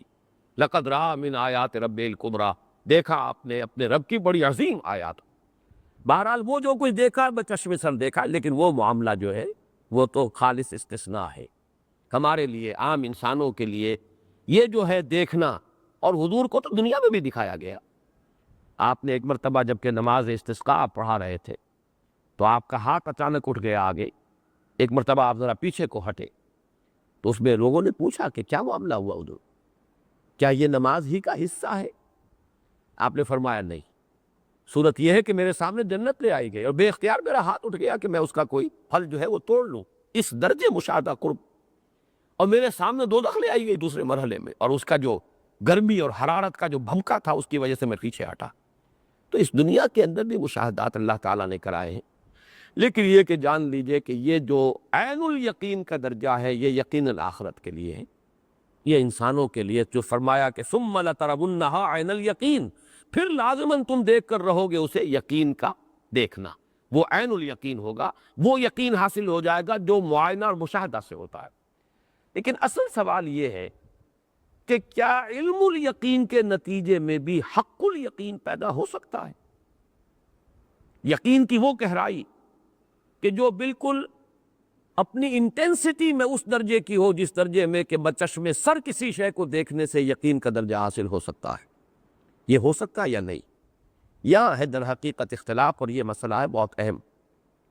بعض حضرات اس کا انکار کرتے ہیں، بلکہ اس کا تبصر، استہزاء کا انداز، لیکن یہ کہ واقعہ یہ ہے کہ یہ ثابت ہے نصوص سے کہ حق الیقین اس درجے کا کہ جو عین الیقین سے بھی گہرا وہ اس دنیا میں حاصل ہو سکتا ہے۔ عین الیقین اپنی جگہ پر ایک دوسری شے، نوعیت کے اعتبار سے بچشم سر کسی شے کا دیکھنا، لیکن یہ یقین کی آخری منزل نہیں ہے۔ جیسا کہ میں نے کہا کہ آگ کو دیکھ کر بھی ایک اشتباہ ہوتا ہے، پتہ نہیں یہ آگ ہے کہ نہیں ہے۔ سانپ کو دیکھ کر بھی کوئی شک ہوتا ہے کہ پتہ نہیں یہ زندہ ہے کہ مردہ ہے، سانپ ہے یا کوئی سانپ کی شکل ہے۔ یہ کوئی کھلونے آج کل ایسے بنا دیے جاتے ہیں کہ جن میں تمیز کرنی مشکل ہے، بالکل معلوم ہو کہ سانپ ہے۔ معلوم یہ ہو کہ عین الیقین آخری درجہ نہیں ہے، عین الیقین سے بھی آگے بڑھ کر حق الیقین درکار ہے۔ آیا وہ حق الیقین اس دنیا میں حاصل ہو سکتا ہے انسان کو جبکہ وہ ابھی غیب میں ہے؟ یؤمنون بالغیب، تو ایمان بالغیب کی انٹینسٹی حق الیقین تک جا سکتی ہے یا نہیں، یہ سوال ہے۔ اور میں یہاں پورے انشراح صدر کے ساتھ اس بات کر رہا ہوں اس کا کہ یہ عین ممکن ہے جو نصوص سے ثابت ہے۔ چنانچہ سب سے بڑا ثبوت جو ہے وہ حدیث جبرائیل ہے۔ احادیث کے ذخیرے میں اس کا جو مقام ہے سب کو معلوم ہے، السنہ، سنت کی جڑ، سنت کی بنیاد، وہی مقام ہے احادیث کے ذخیرے میں حدیث جبرائیل کا جو سورۃ الفاتحہ کا مقام ہے قرآن مجید۔ اور اس میں احسان اصل میں ہے کیا؟ وہ یقین کی انٹینسٹی ہے۔ ایک تو ہے اسلام، ان تشہد، کہ تم گواہی دو کہ اللہ کے سوا کوئی معبود نہیں، یہ اسلام۔ ایک ہے ان تؤمن، تمہیں یقین ہو جائے، ایمان ہو، تمہیں ایمان ہو، دل سے تمہیں اس بات کا یقین ہو کہ اللہ پر بھی یقین، آخرت پر یقین۔ ایک ہے ان تعبد اللہ کانک تراہ فإن لم تکن تراہ فإنہ یراک، ایسی انٹینسٹی یقین کی گویا کہ تم اسے دیکھ رہے۔ اب یہ بات جو ہے یہ اگر ناممکن بات ہوتی تو یہاں احسان کی وضاحت کرتے ہوئے محمد الرسول اللہ صلی اللہ علیہ وسلم یہ الفاظ استعمال نہ کرتے۔ معلومہ یہ درجہ ممکن ہے، اس درجے تک انسان کی رسائی ممکن ہے۔ ان تعبد اللہ کانک تراہ، ان تعمل للہ کانک تراہ، ان تخشى اللہ کانک تراہ۔ حضرت عمر رضی اللہ تعالیٰ عنہ سے جو مروی ہے وہ تو ہے ان تعبد اللہ کانک تراہ، اور یہی زیادہ تر زبانوں پر چڑھا ہوا ہے۔ لیکن یہ کہ دوسری روایات میں ان تخشى اللہ کانک تراہ، اور ایک جگہ ان تعمل للہ کانک تراہ، تمہارے دل میں خشیت اللہ کی اتنی ہو جائے گویا کہ تم اللہ کو دیکھ رہے، یعنی برابر عین الیقین کے درجے تک بات پہنچ جائے۔ اسی طریقے سے تم اللہ کی بندگی اور پرستش کرو اس طریقے سے، اس انٹینسٹی کے ساتھ، گویا کہ وہ تمہارے سامنے موجود ہے۔ وہ مجھے شعر یاد آیا، تو سامنے آ میں سجدہ کروں، یہ جو ہے کبھی ہے حقیقت منتظر، نظر آ لباس مجاز میں کہ ہزاروں سجدے کڑپ رہے ہیں میری جبین نیاز میں۔ تو وہ حقیقت منتظر سامنے اگر آ جائے تو کس شوق کے ساتھ، کس ذوق کے ساتھ، کس جذبے کے ساتھ انسان جو ہے وہ سجدہ کرے گا۔ جیسے کہ آیا بھی ہے سورہ نون میں، یوم یکشف عن ساق ویدعون الی السجود، جب اللہ تعالیٰ کی کوئی تجلی ظاہر ہوگی جس کو کشف ساق سے تعبیر کیا گیا ہے، اور انہیں پکارا جائے گا، بلایا جائے گا سجدہ کرنے کے لیے، اس وقت صاحب ایمان اور صاحب یقین کس کیف کے ساتھ سجدہ کرے گا، اس کا ہم تو صرف کچھ ہلکا سا تصور کر سکتے ہیں۔ وہ ہماری اپنے لیے ہمارا اپنا تجربہ نہیں ہے۔ لذت این بادہ نہ دانی بخدا تانا چشی، جب تک کہ ہمیں اس کا کوئی تجربہ نہ ہو ہم جان نہیں سکتے۔ لیکن اس حدیث جبرائیل سے کاننا کا طرح ہو، اس درجے تک یقین کا پہنچ جانا عین ممکن ہے کہ جس درجے میں کہ انسان کسی شے کو بچشم سر دیکھ کر یقین کرتا۔ اس ضمن میں دو اور حدیثیں بھی میں آپ کو سنانا چاہتا ہوں۔ مصنف ابن ابی شیبہ میں ہے، حضرت عوف ابن مالک انصاری رضی اللہ تعالی عنہ، ان سے حضور نے ایک مرتبہ سوال کیا، کیف اصبحت یا عوف، اے عوف آج صبح کیسی ہوئی، کس حال میں ہوئی؟ انہوں نے ایک عجیب جواب دیا، غیر معمولی بات، اصبحت مومنا حقا یا رسول اللہ، اے اللہ کے رسول مجھے صبح ہوئی ہے بڑے سچے مومن کی حیثیت سے۔ اب حضور ذرا چوکے، یہ جواب غیر معمولی تھا۔ آپ نے فرمایا ہر شے کی کوئی حقیقت ہوتی ہے، تو تم ذرا بتاؤ کہ تمہارے اس ایمان کی حقیقت کیا ہے، بیان کرو، ذرا تعبیر کیسے کرو۔ طویل حدیث ہے جو ان کا جواب ہے، لیکن اس کے جو الفاظ اس وقت میں کوٹ کرنا چاہتا ہوں، کانی انظر الی اہل النار وکانی انظر الی اہل الجنہ وکانی انظر الی العرش، اللہ کے رسول میں تو بالکل ایسے جیسے کہ دیکھ رہا ہوں عرش خداوندی کو، میری کیفیت یہ ہے کہ جیسے کہ میں بالکل دیکھ رہا ہوں اپنی آنکھوں سے جنت والوں کو، اور میری کیفیت یہ ہے، میرے یقین کی انٹینسٹی کا عالم یہ ہے کہ جیسے کہ میں دیکھ رہا ہوں اپنی آنکھوں سے جنت والوں۔ اسی طریقے سے حضرت زید بن حارثہ سے یہ حجت اللہ البالغہ کے حوالے سے ترجمان السنہ میں مولانا بدر عالم میرٹھی نے یہ واقعہ نقل کیا ہے کہ حضرت زید بن حارثہ رضی اللہ تعالیٰ عنہ سے حضور نے سوال کیا کہ زید ہر شے کی کوئی حقیقت ہوتی ہے، تم بتاؤ تمہارے ایمان کی حقیقت کیا ہے؟ انہوں نے جواباً عرض کیا کہ مجھے عرش رحمان کا ایسا یقین حاصل ہے جیسا کہ اپنی آنکھوں سے دیکھ رہا ہوں۔ وہی الفاظ حضرت زید بن حارثہ کے، آج میں نے تلاش کیا لیکن مجھے یاد ہے کہ میں نے بعض صحابہ کس کا، کہ میں تعین کے ساتھ نہیں کہہ سکتا لیکن حوالہ آج نہیں مل سکا، لیکن ایک یہ قول بھی میں نے پڑھا ہے کسی صحابی کا کہ ایمان اور یقین کا وہ درجہ اللہ کے فضل و کرم سے مجھے حاصل ہو چکا ہے کہ جب اپنی آنکھوں سے جنت کو اور دوزخ کو دیکھوں گا تو اس میں کوئی اضافہ نہیں ہوگا۔ تو معلوم یہ ہوا کہ یقین کا یہ درجہ اس دنیا میں رہتے ہوئے، غیب میں رہتے ہوئے بھی ناممکن الحصول نہیں، اور یہ اگرچہ ظاہر بات ہے کہ عام انسانوں کی رسائی وہاں تک نہیں ہے، اس کے لیے محنت کرنی پڑتی ہے۔ عوف ابن مالک انصاری نے جو اس کے لیے اپنی محنت ہے اس کا تذکرہ کیا ہے کہ اے نبی، میں نے اپنے نفس کو آزاد کر لیا ہے دنیا کے لذائذ سے، اور میں نے اپنی راتوں کو جاگ کر گزارنا یہ اپنا معمول بنا لیا ہے، اور میں نے اسی طریقے سے سخت دھوپ اور سخت تپش کے دنوں میں بھی بھوکا پیاسا رہنا، مراد یہ کہ روزہ رکھنا، اس کو اپنا معمول بنا لیا ہے۔ یہ گویا کہ یہ جو تقرب بالنوافل والا درجہ ہے، اس سے انسان اس درجے تک یقین کے اس مرحلے تک پہنچ سکتا ہے کہ جو بالکل جیسے کہ بچشم سر دیکھنے سے یقین حاصل ہو۔ اور یہ جیسا کہ میں نے عرض کیا، یہ وہ حق الیقین ہے جو غیب کے اندر رہتے ہوئے بھی، علم الیقین کے درجے میں رہتے ہوئے بھی انسان کو اس درجے کا یقین حاصل ہو سکتا ہے۔ بہرحال یہ درجہ ہمارے لیے تو ایک صرف سمجھنے کی شے ہے، ایک علمی حقیقت ہے جس کو ہم پہچان لیں۔ اللہ تعالیٰ سے دعا کریں کہ وہ ہمیں یقین کی دولت جتنا بھی ہمارا ظرف ہے اس کے حوالے سے اس کی مناسبت سے عطا فرما دے۔ بارک اللہ لی و لکم فی القرآن العظیم و نفعنی و ایاکم بالآیات والذکر الحکیم۔